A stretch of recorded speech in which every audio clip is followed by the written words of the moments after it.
Hello दोस्तों, Ashok IAS में आपका स्वागत है। दोस्तों, हम लोग जो है करंट अफेयर की एक सीरीज़ शुरू करने वाले हैं, जिसमें हम लोग जो है मंथली वाइज, यानी पहले तो मैं आपको ये बता दूं कि ये जितनी करंट अफेयर है आपकी, ये सारी विजन आईएएस की जो मंथली मैगजीन आती है उससे रिलेटेड है। ठीक है, विजन आईएएस की जो मंथली मैगजीन है उससे रिलेटेड पूरी करंट अफेयर है और इसको हम सब्जेक्ट वाइज लेकर के आ रहे हैं। जैसे आपने देखा होगा, विजन आईएएस की जो मंथली मैगजीन आती है उसमें हर विषय की करंट अफेयर मंथली वाइज दी होती है। तो हम कोशिश ये कर रहे हैं कि जैसे अप्रैल की जो मैगजीन है, तो अप्रैल का जो सब्जेक्ट है कला और संस्कृति, इसी तरह मई का जो कला संस्कृति है और जून का कला संस्कृति, उसको पार्ट 1 में कवर करके आपको प्रोवाइड करने की कोशिश कर रहे हैं। तो पहला जो हमारा जो पार्ट होगा वो कला संस्कृति की मई मतलब अप्रैल, मई और जून 3 महीने का करंट अफेयर होगा। और ये पूरी सीरीज विषयवार होगी। विषयवार इसीलिए मैंने आपको बताया कि विषयवार तरीके से ये आएगी। और इसी तरह अन्य विषय भी आएंगे, जैसे आपको पॉलिटी कवर कराएंगे इसी तरीके से। ठीक है, इसी तरह इकोनॉमी कवर होगी, इकोनॉमी। ठीक, और इसी तरह के अन्य जो सब्जेक्ट हो, इन्वायरमेंट हो गया, इसके अलावा गवर्नेंस वाला पार्ट हो गया। तो गवर्नेंस वाला पार्ट देखिए, जैसे मेंस में आना है, उसमें हो सकता है कुछ टॉपिक प्री में आ सकते हैं, तो वो हम लोग जरूर कवर करेंगे। लेकिन जो मेजर टॉपिक्स हैं, जैसे polity, economy, environment, art and culture, इसके अलावा अन्य जितने टॉपिक्स हैं, इसके अलावा स्कीम्स हो गई। ठीक है, तो ये सारी चीज़ें हम लोग जो है करेंगे और इसको सब्जेक्ट वाइज तरीके से ही लेकर के आएंगे, जिसमें हम लोग, हमारी कोशिश यही है कि हर विषय की जो है पार्ट 1 से लेकर के पार्ट 4 तक में, मतलब 4 पार्ट में सारी वीडियोज आएंगी और 4 पार्ट में आपको पूरे 1 साल का करंट अफेयर कवर हो जाए। ठीक है, तो हमारी कोशिश यही है कि पार्ट 1 में आपको जैसे अप्रैल, मई, जून करा देंगे, और पार्ट 2 में आपका उसके आगे, पार्ट 3 में उसके आगे, और पार्ट 4 में अप्रैल 2026 तक, अप्रैल 2026 तक का पूरा करंट अफेयर करा करके दे दें। ठीक है, तो ये सीरीज़ आप लोग देखिएगा और कमेंट कीजिएगा कि ये सीरीज़ आपको कैसी लग रही है और इसमें क्या और चीज़ें की जा सकती हैं, तो आप लोग कमेंट कर में ज़रूर बताइएगा। ठीक है, तो चलिए शुरू करते हैं। अप्रैल 2025 की खबर देखेंगे पहले कि कौन कौन सी आर्ट एंड कल्चर में खबर रही हैं, और उनको हम लोग यूपीएससी प्रीलिम्स को फोकस करके, ठीक है, ध्यान रखना, प्रीलिम्स को फोकस करके ही कवर कर रहे हैं। तो चलिए शुरू करते हैं। यूनेस्को ने हाल ही में भगवत गीता, अब ध्यान रखिएगा, भगवत गीता और नाट्यशास्त्र की पांडुलिपियों को, यानी उनकी जो दस्तावेज है, उनको अपने memory of the world registered में शामिल किया है। ये भारत की सांस्कृतिक और आध्यात्मिक धरोहर को वैश्विक स्तर पर मान्यता देने वाला एक महत्वपूर्ण कदम है। अब यूनेस्को ने मेमोरी ऑफ द वर्ल्ड में भगवत गीता और नाट्यशास्त्र की पांडुलिपियों को शामिल किया है। तो UNESCO memory of the world registered है क्या? इसकी शुरुआत अगर देखोगे तो 1992 में हुई थी। अभी मैं यूनेस्को भी बताऊंगा यूनेस्को क्या होता है। ठीक है, अगर आप लोग भी अपनी तरफ से थोड़ी बहुत जो जानकारी, जैसे मान लीजिए मुझसे छूट जाती है, तो आप भी अपनी तरफ से कुछ चीज़ें सर्च करके अपनी तरफ से ऐड ऑन कर लीजिएगा। ठीक है, तो इसकी स्थापना कब हुई थी? Memory of the world registered की बात कर रहा हूँ, ना कि यूनेस्को की। ठीक, तो इसकी स्थापना 1992 में शुरू हुई थी और उद्देश्य क्या था इसका? विश्व की मूल्यवान दस्तावेजी विरासत, यानी डॉक्यूमेंट्री हेरिटेज को संरक्षित करना, उनका संरक्षण करना और उसे नष्ट होने, उपेक्षा और क्षति से बचाना इसका मुख्य उद्देश्य रहा है। किसका? Memory of the world registered का। फिर गीता यानी भगवत गीता और नाट्यशास्त्र के जुड़ने से अब भारत के कुल 14 दस्तावेज UNESCO memory of the world registered में शामिल हो गए। यानी जो है टोटल 14 दस्तावेज हैं जो इस memory of the world registered में शामिल हो गए हैं, जो भारत के हैं। ठीक है, आगे चलते हैं। इसकी शुरुआत मैंने बताई, इस कार्यक्रम की शुरुआत 1992 में यूनेस्को द्वारा की गई थी। किसकी? Memory of the world registered की। ठीक, अब इसकी प्रक्रिया क्या है? इसमें जो दस्तावेज शामिल किए जाते हैं उसकी चयन प्रक्रिया क्या होती है? इसमें किसी भी धरोहर को शामिल करने के लिए एक अंतर्राष्ट्रीय सलाहकार समिति, यूनेस्को की एक अंतर्राष्ट्रीय सलाहकार समिति भी होती है। ठीक है, अंतर्राष्ट्रीय सलाहकार समिति सिफारिश करती है, जिसे यूनेस्को का कार्यकारी बोर्ड मंजूरी देता है। चयन के लिए उस दस्तावेज को उत्कृष्ट वैश्विक महत्व होना आवश्यक है, यानी उसका उत्कृष्ट वैश्विक महत्व हो तभी उस दस्तावेज को शामिल किया जाएगा।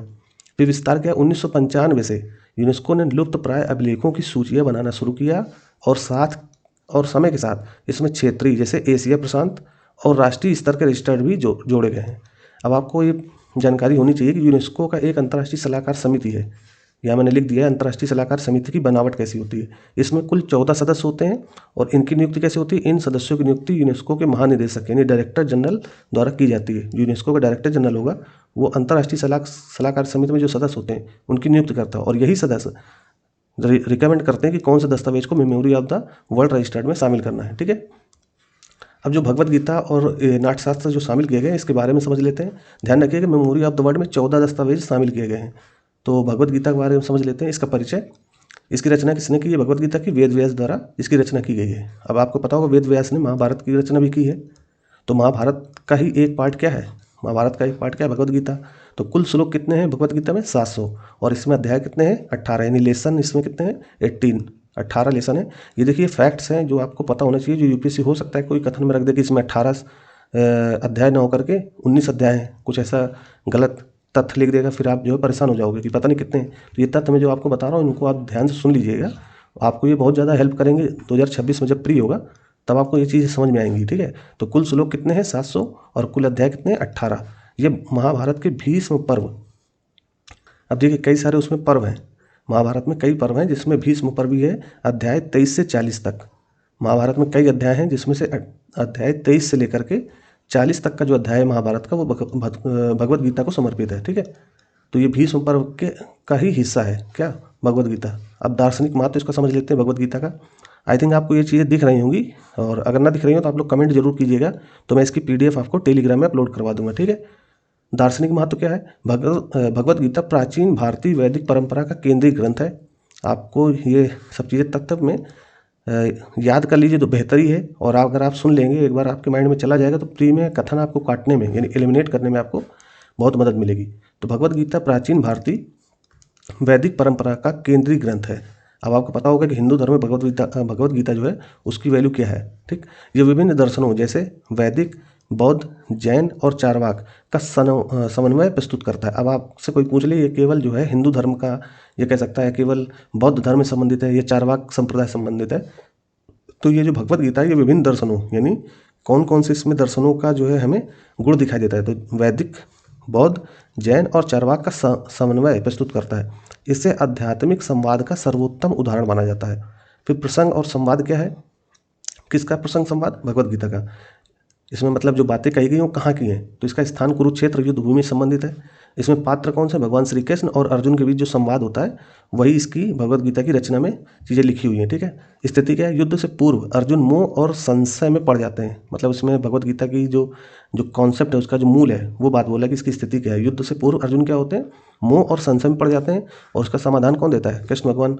तो भगवान श्री कृष्ण उन्हें कर्तव्य पालन और निष्काम कर्म का उपदेश देते हैं। यही भगवद गीता का मूल जो है तत्व यही है। फिर संदेश क्या है, कर्म करो, फल की चिंता मत करो, ये इसका मूल उद्देश्य बता दिया, चाहे परिणाम अच्छा हो या बुरा। अब इससे आपको सीखने की भी जरूरत है कि आप जो यूपीएससी की तैयारी कर रहे हैं उसमें आप कर्म करते रहिए, एक निश्चित तरीके से आप अपना समय दीजिए, और फल की चिंता मत कीजिए कि रिजल्ट क्या आएगा। अगर आप बेहतर तरीके से काम करे होंगे तो आपका रिजल्ट पॉजिटिव ही आएगा, ठीक है। आगे चलते हैं जीवन के। अब इसमें जो भगवद गीता है इसमें 3 मार्ग बताए गए हैं कि जीवन के 3 मार्ग हैं। भगवद गीता में आध्यात्मिक उन्नति के लिए 3 मार्ग बताए गए हैं। कौन सा मार्ग, एक तो कर्म मार्ग है, पहला क्या है, कर्म मार्ग, कर्तव्य पालन द्वारा मोक्ष की प्राप्ति। दूसरा ज्ञान मार्ग है, एक मार्ग है कर्म मार्ग, दूसरा क्या है, ज्ञान मार्ग, यानी आत्मा और ब्रह्म का बोध का पता चलता है। फिर भक्ति मार्ग है, ईश्वर के प्रति पूर्ण समर्पण। तो आप याद रखना इसमें 3 मार्ग की बात कही गई है, कर्म मार्ग, ज्ञान मार्ग और भक्ति मार्ग। अगर आपको यही पता रहेगा, इसका अर्थ बिना भी पता हो तब भी आप क्वेश्चन में हो सकता है कोई कथन आ जाए कि इसमें 4 मार्ग की बात कही गई है, तो उसमें आपको पता तो चल जाएगा हाँ 3 मार्ग की बात कही गई है, ठीक है। फिर अन्य प्रमुख तत्व क्या है गीता के बारे में, गीता में भक्ति की महत्ता विशेष रूप से बताई गई है, ठीक है। तो भक्ति की ही मेन ये किताब ही है, मतलब ये कह सकते हो महाग्रंथ जो है भगवद गीता, ये गीता में भक्ति की महत्ता विशेष रूप से बताई गई है। और असम में वैष्णव संप्रदाय के संस्थापक शंकर देव की शिक्षाएं भगवद गीता से ही प्रेरित हैं, ठीक है।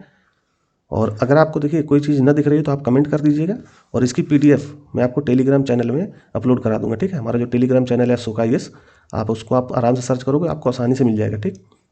तो टेलीग्राम आप सर्च करके उसमें ज्वाइन कर लीजिए ताकि आपको चीज़ें आसानी से मिलती रहें। आगे चलते हैं, नाट्य शास्त्र के बारे में देख लेते हैं, क्योंकि ये भी तो जोड़ा गया, इसकी भी पांडुलिपियाँ जोड़ी गई हैं।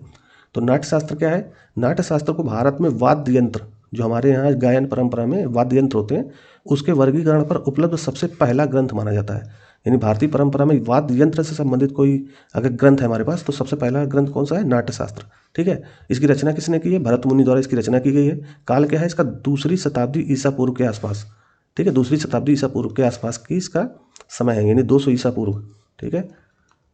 इस समय इसका क्या किया गया था, इसकी रचना की गई थी 200 ईसा पूर्व के आसपास। इसमें श्लोकों की संख्या कितनी है, 36,000 श्लोक हैं किसमें, नाट्य शास्त्र में। और भगवद गीता में कितने थे, केवल 700। तो ध्यान रखिएगा इसमें 700 है भगवद गीता में, और नाट्य शास्त्र में कितने श्लोक हैं, 36,000। इससे नाट्य वेद का सार और निपुणगत कला का मौखिक ज्ञान कोश माना जाता है। अब ये निपुणगत कला क्या है, परफॉर्मिंग आर्ट्स आपने अगर सुना होगा, परफॉर्मिंग आर्ट। ठीक है, तो परफॉर्मिंग आर्ट का मौलिक ज्ञान कोश माना जाता है किसको? नाट्यशास्त्र को। फिर इसे गंधर्व वेद, अब ये ध्यान रखना, गंधर्व वेद और पंचम वेद भी कहा जाता है किसको? नाट्यशास्त्र को। तो इसका नाम याद रखिएगा कि नाट्यशास्त्र को और अन्य नाम क्या है, मतलब और किस अन्य नाम से जाना जाता है? तो गंधर्व वेद या पंचम वेद। ठीक है, फिर नाट्यशास्त्र की उत्पत्ति, जो उत्पत्ति हुई है, उत्पत्ति कहाँ कहाँ से हुई है ये समझते हैं। फिर नाट्य उपनिषद का अर्थ होता है निपुणगत कला का उद्गम, यानी the rising of performing arts. ठीक है, निपुणगत कला का उद्गम। इसमें बताया गया है कि नाट्यशास्त्र का निर्माण चारों वेदों के सार से हुआ है। किसमें बताया गया? नाट्यशास्त्र की उत्पत्ति कथा में बताया गया है कि जो नाट्यशास्त्र है उसका जो है सार कहाँ से लिया गया। तो ये चार जो वेद है ना अपने पास, ऋग्वेद, सामवेद, यजुर्वेद, अथर्ववेद, इन चारों वेदों से इसमें सार लिए गए हैं। जैसे ऋग्वेद से क्या लिया गया है? सहस्वर पाठ, यानी इसका जो कंटेंट है किसका? नाट्यशास्त्र का, वो कहाँ से लिया गया है? इन चारों वेदों से लिया गया है, यानी ऋग्वेद से। और ऋग्वेद से क्या लिया गया? सहस्वर पाठ। सामवेद से क्या लिया गया? संगीत। यजुर्वेद से क्या लिया गया है? अभिनय या प्रदर्शन। और अथर्ववेद से क्या लिया गया? रस या भावनाएं। ठीक है, तो आगे चलते हैं इसमें। अब विषय वस्तु और उद्देश्य क्या है नाट्यशास्त्र का? इसमें नाट्य, अभिनय, रस, भाव, संगीत आदि के नियमों का विस्तृत विवरण मिलता है किसमें? नाट्यशास्त्र में। उद्देश्य क्या है? दर्शकों, यानी जो इसको देखने वाले लोग हैं, क्योंकि जो नाट्यशास्त्र, इसमें जो हमारे वाद्य यंत्र हैं, वो चाहे नृत्य हो या फिर गायन हो, वो सारे जो है परफॉर्म किए जाते हैं किसी स्टेज पर। तो उसको देखने के लिए दर्शक भी होते हैं। तो दर्शकों के लिए क्या जरूरी है? वो उद्देश्य लिखे हैं। दर्शकों में रस यानी भावनात्मक आनंद की अनुभूति कराना ही इसका मुख्य उद्देश्य है नाट्यशास्त्र का। ठीक है, यह अनुभूति रंगमंच की अवधारणा को स्पष्ट करता है। फिर रंगमंच सज्जा, अभिनय शैली, भाव प्रदर्शन आदि के लिए स्पष्ट निर्देश दिए गए। अभी देखिए कुछ स्पेशल चीज़ें हैं, आप इसको समझ लीजिए। ठीक है, आपको जो याद रखना है वो ये याद रखना है कि जो भगवत गीता है, ठीक है, और नाट्यशास्त्र, भगवत गीता और नाट्यशास्त्र को मैं यहाँ पे शॉर्ट में लिख रहा हूँ। ठीक है, भगवत गीता और नाट्यशास्त्र को memory of the world registered जो यूनेस्को का है उसमें शामिल किया गया है। और अब तक भारत के 14 दस्तावेज, ध्यान रखना 14 दस्तावेज इसमें शामिल किए जा चुके हैं। किसमें? यूनेस्को की memory of the world registered में। और memory of the world registered कब से शुरू हुआ था? 1992 से। ठीक, तब से लेकर के अभी तक भारत की 14 दस्तावेजों को इसमें शामिल कर लिया गया है। और ये इसीलिए शामिल किया जाता है कि जो हमारे पुराने दस्तावेज हैं उनको संरक्षण कर सकें, उनका जो उनकी उपेक्षा होती है या उनका जो है संरक्षण नहीं मिल पाता, या उसको धीरे धीरे जो चीज़ें नष्ट हो रही है हमारी, उनको संरक्षण देने के लिए memory of the world registered शुरू किया गया था 1992 में। ठीक है, अब यूनेस्को के बारे में थोड़ा सा समझ लेते हैं, क्योंकि यूनेस्को की इतनी देर से चर्चा हो रही है तो यूनेस्को के बारे में भी हमें पता होना चाहिए। यूनेस्को संयुक्त राष्ट्र की एक विशेष एजेंसी है। किसकी? संयुक्त राष्ट्र की, जिसका पूरा नाम क्या है ये तो आपको पता ही है। यूनेस्को का जो है पूरा नाम क्या है? संयुक्त राष्ट्र शैक्षिक, वैज्ञानिक और सांस्कृतिक संगठन है। अब आप इसको इंग्लिश में याद करो तो बेहतर होगा। United Nations Educations Scientific and Cultural Organization. इसी को अगर आप फर्स्ट ले लोगे यूनेस्को तो पूरा नाम आपको यूनेस्को दिखेगा। यू से यूनाइटेड, एन से नेशन, ई से एजुकेशन, एस से जो है साइंस हो जाएगा, ए साइंटिफिक हो जाएगा, और सी से कल्चरल, ओ से ऑर्गेनाइजेशन। ठीक, इसका पूरा नाम ये है। और इसका मुख्य उद्देश्य क्या है? शिक्षा, विज्ञान, संस्कृति और संचार के माध्यम से अंतर्राष्ट्रीय सहयोग को बढ़ावा देकर विश्व शांति और सुरक्षा स्थापित करना। मतलब इनके माध्यम से, शिक्षा, विज्ञान, संस्कृति और संचार के माध्यम से विश्व शांति और सुरक्षा स्थापित करना इसका मुख्य उद्देश्य है। ये दुनिया भर में गुणवत्तापूर्ण शिक्षा, सांस्कृतिक विरासत जैसे विश्व धरोहर स्थल, वैज्ञानिक कार्यक्रमों और अभिव्यक्ति की स्वतंत्रता को बढ़ावा देता है, ताकि लोगों के बीच समझ और सहयोग बढ़े तथा वे घृणा व असहिष्णुता से मुक्त होकर वैश्विक नागरिक के रूप में जी सकें। ठीक है, ये इसका मुख्य उद्देश्य हो गया। आगे चलते हैं। यूनेस्को की स्थापना कब हुई थी? 16 नवंबर 1945 को। अब MOW यानी मेमोरी ऑफ द वर्ल्ड की स्थापना कब हुई है? यानी उसकी शुरुआत हुई है 1992 में। और यूनेस्को की स्थापना कब हुई थी? 1945 में। ठीक है, जब UN बना था उसी समय यूनेस्को की भी स्थापना की गई थी, क्योंकि ये मुख्य बॉडी है UN की। और इसका मुख्यालय कहाँ पे है? फ्रांस की राजधानी पेरिस में यूनेस्को का मुख्यालय स्थित है। ठीक है, फिर यूनेस्को ने हाल ही में, अब देखिए कुछ स्पेशल जानकारी है जो मैं इसमें ऐड कर रहा हूँ, जो विजन की मैगजीन में नहीं देखने को मिलेंगी। तो आप इसीलिए मैं सीरीज बोल रहा था कि आप इसको देखिए, और विजन की जो सीरीज आप पढ़ रहे हो तो उसके साथ इसको ऐड ऑन कर लोगे तो आपकी जो समझ है और बेहतर हो जाएगी। अब देखिए ये क्या बोल रहा है, यूनेस्को ने हाल ही में भारत के त्यौहार दीपावली को मानवता की अमूर्त विरासत, अमूर्त सांस्कृतिक विरासत यानी इनटेंजिबल कल्चरल हेरिटेज की सूची में शामिल किया है। किसको? जो हमारा दिवाली महोत्सव होता है, हिंदू पर्व है, बहुत बड़ा जो पर्व होता है हिंदू धर्म का, तो उसको किसमें शामिल किया है? इनटेंजिबल कल्चरल हेरिटेज की सूची में शामिल किया है। बिल्कुल, ये बिल्कुल लेटेस्ट खबर मैं बता रहा हूँ, और आगे भी आपको ये देखने को मिलेगी, लेकिन इसको आप ऐड ऑन कर लोगे तो आपकी जो जानकारी है और बेहतर हो जाएगी। ठीक है, इसमें शामिल किया है, जिसकी घोषणा दिसंबर 2025 में नई दिल्ली में हुई थी, जिससे ये भारत का 16वां, ध्यान रखना 16वां सांस्कृतिक तत्व बन गया है। अब इससे पहले किसको शामिल किया गया था, यानी 15वां जो हमारा सांस्कृतिक तत्व था वो कौन सा था, तो 15वां क्या था, गरबा। ठीक, गरबा डांस होता है ना गुजराती क्षेत्र में, गरबा डांस। ठीक, तो ध्यान रखिएगा क्या क्या शामिल किया जा रहा है। अभी मैं बताऊंगा कि अमूर्त विरासत क्या होती है और मूर्त विरासत क्या होती है, अभी मैं समझाता हूँ इसको। ठीक है, तो 16वां सांस्कृतिक तत्व बन गया है जिसे वैश्विक मान्यता मिली है। अब अमूर्त विरासत क्या होती है, अमूर्त सांस्कृतिक विरासत यानी इनटेंजिबल कल्चरल हेरिटेज से तात्पर्य उन परंपराओं, प्रथाओं, ज्ञान और कौशल से है जो किसी समुदाय की सांस्कृतिक पहचान का हिस्सा होते हैं।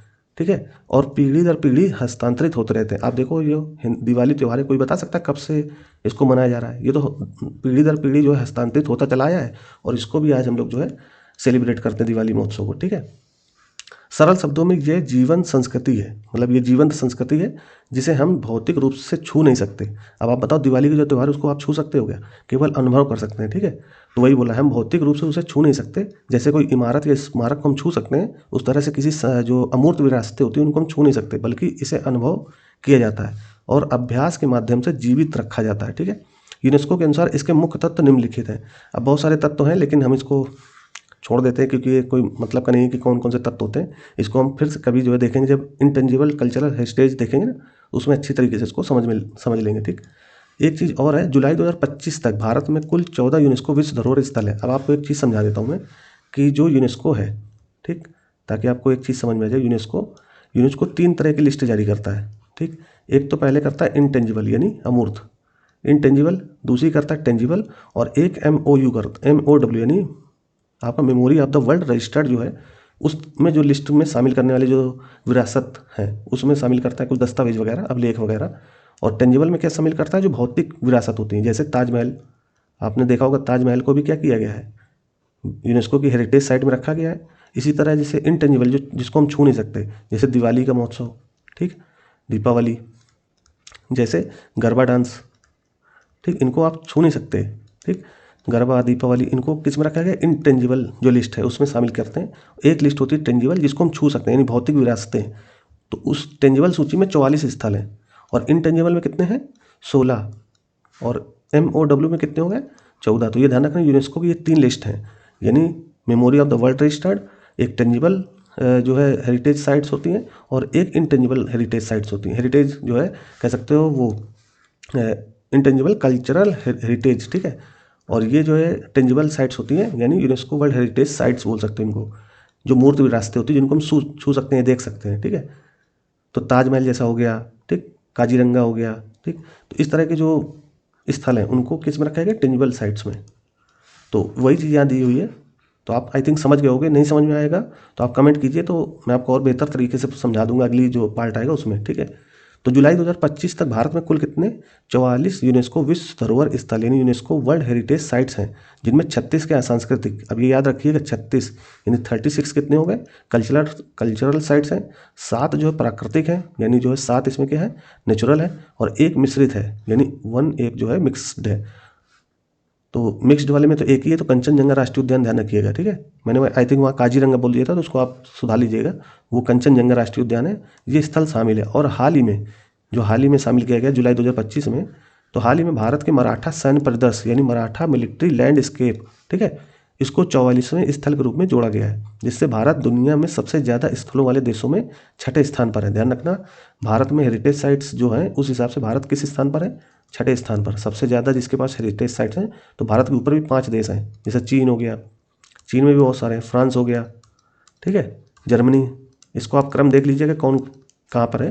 तो भारत के ऊपर 5 ऐसे देश हैं जिनके पास हेरिटेज साइट्स हैं हमसे ज़्यादा। ठीक है, भारत 6वें नंबर पर है। तो भारत के पास कुल कितने हो गए हेरिटेज साइट्स, जो मूर्त विरासतें हैं वो 44 हैं, और जो अमूर्त विरासत है वो 16 है, और ये मेमोरी ऑफ द वर्ल्ड जो साइट्स है वो 14 है। तो ध्यान रखिएगा, जो लेटेस्ट MOW है वो कौन सा, भगवद गीता और नाट्यशास्त्र। ठीक है, आगे चलते हैं। आई थिंक आपको सारी चीज़ें समझ में आ गई होंगी। टॉपिक 2 में चलते हैं। एक नई रेडियो कार्बन स्टडी में मेहरगढ़ की कृषि बस्तियों की समय अवधि 8000 ईसा पूर्व की जगह, जो मेहरगढ़ है हड़प्पा सभ्यता का, उसकी बात कर रहा है। ठीक है, तो एक नई खोज हुई है, तो उसमें देखिए नई स्टडी आई है तो उसको हमको समझना है, लेकिन हमको क्या करना है, इसके साथ साथ बेसिक भी कवर कर लेना है। तो एक नई रेडियो कार्बन स्टडी में मेहरगढ़ की कृषि बस्तियों की समय अवधि 8000 ईसा पूर्व की जगह कितनी बताई गई है? 5200 ईसा पूर्व बताई गई है। फिर मेहरगढ़ पाकिस्तान में स्थित दक्षिण एशिया की सबसे पुरानी ज्ञात नवपाषाण कालीन कृषि बस्ती है। ठीक है, ध्यान रखिएगा, ये जो है नवपाषाण कालीन जो है बस्ती कौन सी है? मेहरगढ़, और ये कहाँ पर है? पाकिस्तान में। अब ये नई शोध है क्या, ये समझते हैं। नई शोध टीम ने जली हुई लकड़ी की बजाय दांतों के इनेमल, दांतों में जो इनेमल होता है ना, अब आप इसको सर्च कीजिएगा इनेमल क्या होता है। फिर नई शोध टीम ने क्या किया है, जली हुई लकड़ी की बजाय, मतलब ज़्यादातर रेडियो कार्बन जो स्टडी होती है वो लकड़ियों पे या कोई जो कार्बनिक पदार्थ होता है उस पर होता है, तो जली हुई लकड़ी अक्सर यूज की जाती थी। लेकिन इस बार क्या किया है, जो दांतों में इनेमल होता है उसमें मौजूद कार्बन से तिथि निर्धारित की। इससे किसी व्यक्ति की मृत्यु का वास्तविक वर्ष का पता चल जाता है और इस अवशेष के आसपास के पर्यावरण में प्रभावित होने की संभावना भी बहुत कम होती है। जो इनेमल होता है ना, ये पर्यावरण से बहुत कम प्रभावित होता है। ठीक है, अब ये जो मेहरगढ़ था ये तो था देखिए चर्चा में, तो हमें कुछ ये क्या करनी है, उस समय यानी हड़प्पा सभ्यता में जो फसलें उगाई जाती थी, क्योंकि कृषि स्थल की बात हो रही है, मेहरगढ़ की कृषि बस्तियाँ थी, तो कृषि उस समय कौन कौन सी उगाई जाती है ये बेसिक है। ठीक है, अब आप विजन की जो मैगजीन है उसको भी आप चाहो तो पढ़ सकते हो, उसमें और भी बहुत सारी चीज़ें दी गई थी। मैं यहाँ पर वो चीज़ ले रहा हूँ जो आपकी परीक्षा के परीक्षा में जो आने वाली चीज़ें हैं वही चीज़ें मैं कवर कर रहा हूँ। ठीक है, तो हड़प्पा सभ्यता के समय कौन कौन सी फसलें उगाई जाती थी वो यहाँ पे हम चर्चा करेंगे। ठीक, तो गेहूं और जौ मुख्य रबी फसलें थी जो हड़प्पा सभ्यता में मुख्य रूप से उगाई जाती थी। गेहूं और जौ मुख्य रबी फसलें थीं, जबकि सरसों, तिल, कपास, खजूर और दलहनी फसलें खरीफ फसलों के रूप में उगाई जाती थी। फिर हड़प्पा और मोहनजोदड़ो से गेहूं के साक्ष्य मिले हैं। ध्यान रखिएगा, हो सकता है यूपीएससी पूछ ले कि गेहूं के साक्ष्य जो है लोथल से मिले हैं, ऐसा कुछ डाल देगा तो आप फंस जाओगे। तो गेहूं का साक्ष्य कहाँ से मिला है? हड़प्पा से और मोहनजोदड़ो से। दो इसकी साइट्स हैं, गेहूं के साक्ष्य के लिए दो स्थान हड़प्पा में मौजूद है, एक तो स्वयं हड़प्पा है और दूसरा मोहनजोदड़ो है। फिर जबकि जौ जौ के साक्ष्य कहाँ मिले हैं? सोरतुघई। सोरतुघई भी एक हड़प्पा सभ्यता का स्थल है जो पाकिस्तान में ही स्थित है। ठीक है, सोरतुघई, अगर आप जो उत्तर पश्चिम वाला क्षेत्र देखोगे, आई थिंक मैं यहाँ पे मैप लगाया हूँ, दिखाता हूँ आपको। यहाँ पे ये तो देखिए मेहरगढ़ है, दिख रहा होगा आपको, ये मेहरगढ़ इसके इस साइड यहाँ पर है, मैं यहाँ पे निशान बता रहा हूँ, ये है सोरतुघई। ठीक है, ये है सोरतुघई, इसका नाम देख लीजिएगा एक बार और। ठीक, तो अपने टॉपिक पे चलते हैं। तो सोरतुघई में किसके साक्ष्य मिले हैं? जौ के। तो गेहूं का साक्ष्य आपका मोहनजोदड़ो और हड़प्पा में है, और जौ का साक्ष्य कहाँ पर है? सोरतुघई में, और ये रबी फसलें हैं। फिर चावल की खेती के साक्ष्य सीमित हैं, जो केवल गुजरात के लोथल से और रंगपुर से, गुजरात में दो जो है हड़प्पा साइट्स हैं, एक तो लोथल और दूसरा रंगपुर, यहाँ से चावल के साक्ष्य प्राप्त हुए हैं। फिर वहीं रंगपुर में चावल की भूसी पाई गई है, मतलब चावल की भूसी पाने का मतलब ये है कि यहाँ पे चावल के कहीं ना कहीं साक्ष्य मिलते हैं। ठीक है, तो लोथल और रंगपुर याद रखना चावल के लिए काफ़ी ज़्यादा प्रसिद्ध है, चावल के साक्ष्य के लिए। ठीक है, फिर दालें यानी मूंग, उड़द, कुल्थी विभिन्न स्थलों एवं बालाथल, बालाथल भी क्या है? अब चावल दाल जितनी भी दालें होती ना, मूंग, उड़द, कुल्थी, ये विभिन्न स्थलों एवं बालाथल में उगाई जाती थी। जबकि मटर के साक्ष्य यानी मटर जो दाल होती है ना, उसके साक्ष्य कहाँ पे मिलते हैं? हड़प्पा में। तो ध्यान रखिए, ये स्थल अगर आप चाहो तो नोट भी कर सकते हो कि गेहूँ कहाँ पे मिल रहा है, जौ कहाँ पे मिल रहा है, ठीक है, चावल कहाँ पे मिल रहा है। इसके अलावा दालें जो हैं, दालों में स्पेशल जैसे मटर हो गया, ठीक, और मूंग, उड़द, ये दालें जो कहाँ कहाँ पे मिल रही है। एक तो बालाथल है हो गया, बालाथल में कौन कौन सी दाल है? मूंग, उड़द, कुल्थी। फिर इसके अलावा मटर के साथ कहाँ है? हड़प्पा में। तो ये अगर आप लिस्ट बना लोगे तो आपके जो क्वेश्चंस होते हैं ना मैचिंग वाले, उसमें ये सारे क्वेश्चन आसानी से आप कर सकते हो। और यूपीएससी की जो है इस बार हो सकता है कि इससे संबंधित क्वेश्चन एक बना सकता है, फसलों संबंधी जो हड़प्पा सभ्यता में पाई गई है, क्योंकि चर्चा में है, मेहरगढ़ काफ़ी चर्चा में है। अब मेहरगढ़ का केवल काल क्रम बताया कि मेहरगढ़ का काल क्रम जो है 8000 न होकर के क्या है 5200 ईसा पूर्व, यानी ये जो है नवपाषाण कालीन स्थल न होकर के, क्योंकि अभी तक ये माना जा रहा था कि मेहरगढ़ क्या है नवपाषाण कालीन स्थल है, लेकिन अब क्या मानना है कि ये हड़प्पा कालीन स्थल है। और हड़प्पा का स्थल भी है, साथ में एक कृषि स्थल है, यानी कृषि बस्तियाँ यहाँ पे हैं। तो कृषि अगर आ जा रहा है तो कृषि से संबंधित हो सकता है हड़प्पा से यूपीएससी क्वेश्चन पूछ ले। इसके अलावा ब्रेसिका क्या है? ब्रेसिका कैम्प्रेसिस यानी भूरी सरसों, पीली सरसों और तोरिया, और ब्रेसिका जंसिया ये जो है साइंटिफिक नाम है किसके? सरसों के जो है अलग अलग नाम दिए हुए हैं। इसके साक्ष्य कहाँ मिले हैं? यानी कुल मिला के आपको ये ध्यान रखना है कि सरसों के साक्ष्य कहाँ मिले हैं? तो चंदुदड़ों में और सुत कोटदा से प्राप्त होते हैं। विद्वानों के अनुसार इनका उपयोग तेल, औषधि और पक्षियों के चारे के रूप में किया जाता था। ठीक है, तो सरसों तो आज भी हमारे यहाँ तेल के रूप में उपयोग किया जाता है। आई थिंक आप ये समझ गए होंगे कि सरसों का कहाँ पे सच मिल रहा है, चंदुदड़ों से और सुरकोटता से। ठीक है, तो ये याद रखना। देखिए ये सारी खबरें ऑथेंटिक सोर्स से ली गई हैं, और कई बार जो है इसको हम लोग जो है पढ़ते हैं, समझते हैं, और इसका ऑथेंटिफिकेशन भी चेक करते हैं कि ये खबर सही है कि गलत है। ठीक है। तो आप चाहो तो इसके नोट्स भी बना सकते हो, और मैं ये पूरी पीडीएफ आपको टेलीग्राम में प्रोवाइड कर दूंगा, तो इससे आप निश्चिंत रहिए। लेकिन ये तभी प्रोवाइड होगी जब आप इस वीडियो को देखिए, ठीक है, क्योंकि 2 से 3 दिन बाद में इसको अपलोड करूँगा, ठीक। तो आप ये वीडियो देख लोगे तो आपको बहुत सारी चीज़ें मिल जाएंगी आपके काम की, ठीक। फिर कपास सिंधु घाटी सभ्यता, अब कपास के बारे में भी देख लेते हैं, क्योंकि कपास भी एक कृषि वस्तु है। तो कपास सिंधु घाटी सभ्यता विश्व की पहली कपास उत्पादक सभ्यता थी क्या? सिंधु घाटी सभ्यता। कपास के लिए बेबीलोनियन और ग्रीक नाम क्रमशः सिंधु और सिंधु, यानी सिंधु जो शब्द है ना वो बेबीलोनियन शब्द है और ग्रीक शब्द है सिंधु, इस तथ्य की ओर संकेत करते हैं कि कपास की उत्पत्ति सिंधु घाटी में हुई थी।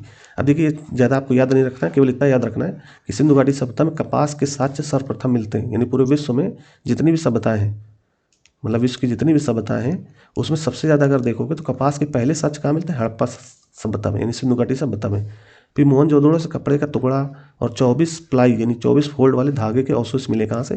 मोहनजोदड़ो से। तो मोहनजोदड़ो से अगर कपड़े के साक्ष्य मिले, इसका मतलब हमारे यहाँ जो सभ्यता है हड़प्पा सभ्यता, उसमें कपास भी उगाई जाती थी।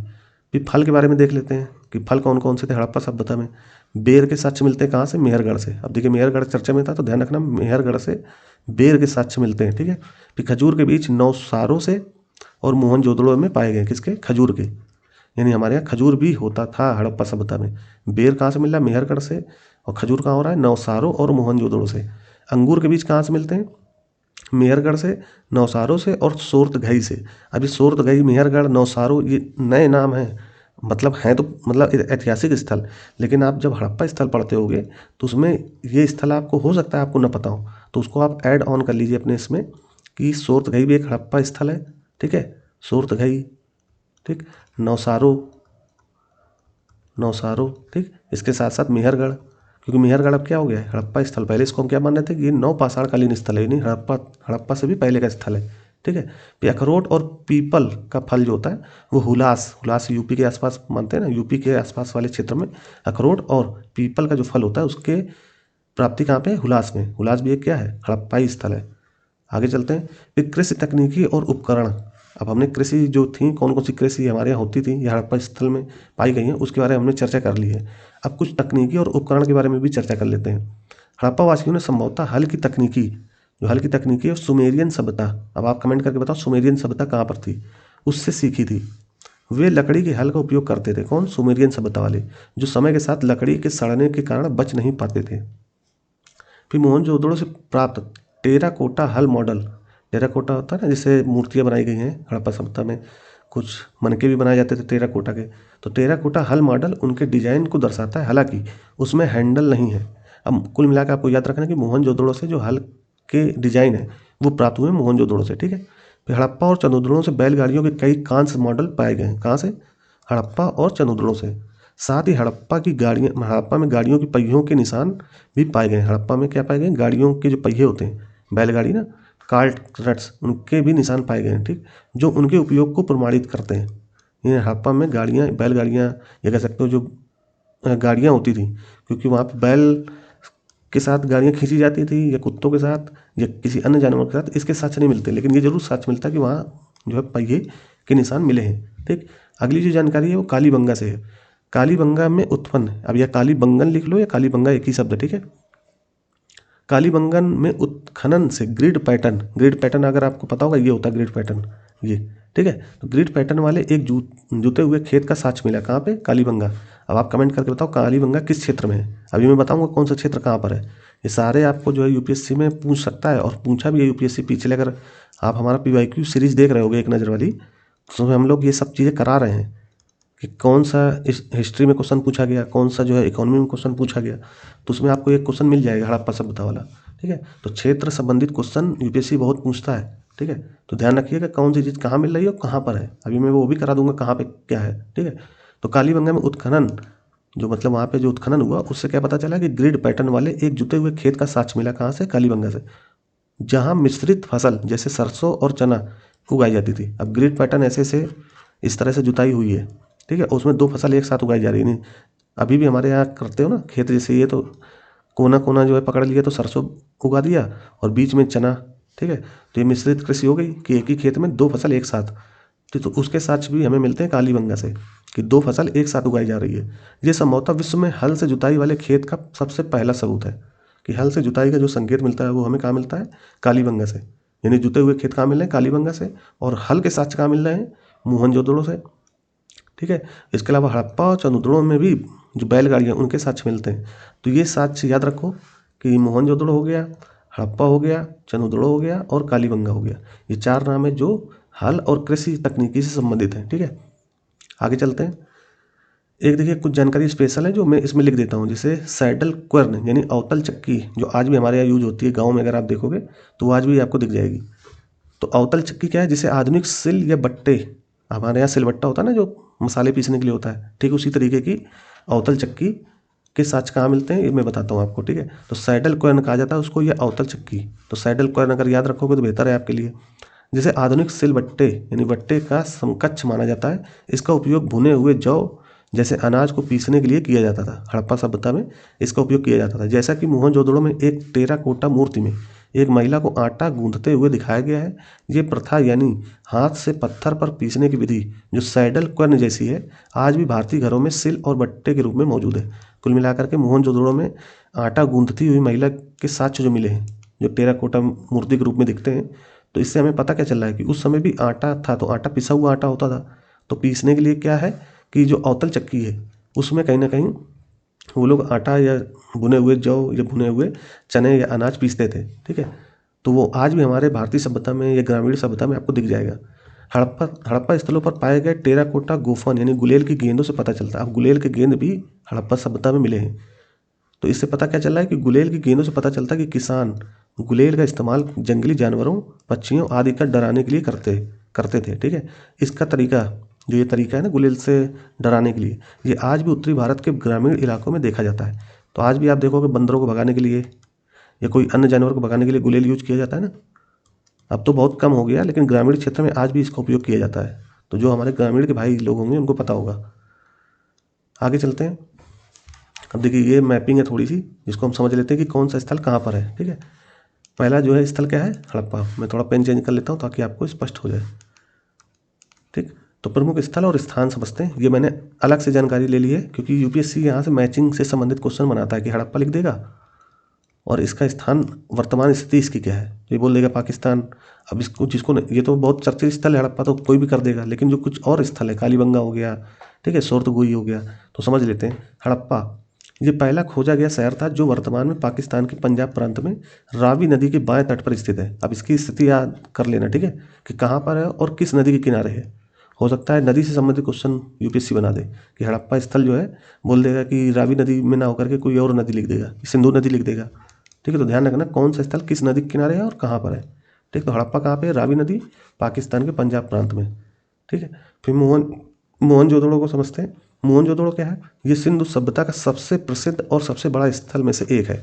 ये पाकिस्तान के सिंध प्रांत में सिंधु नदी के दाहिने तट पर स्थित है। ये कहाँ था, बाएं तट पर, और ये कहाँ पे है, दाहिने तट पर। कौन सी नदी, सिंधु नदी, और है कहाँ, सिंध प्रांत पाकिस्तान। ठीक है, तो मोहनजोदड़ो की स्थिति आपको पता चल गई। अब इसको मैप में आप लगाते रहना है। देखिए यहाँ मोहनजोदड़ो है, हड़प्पा सभ्यता ये है।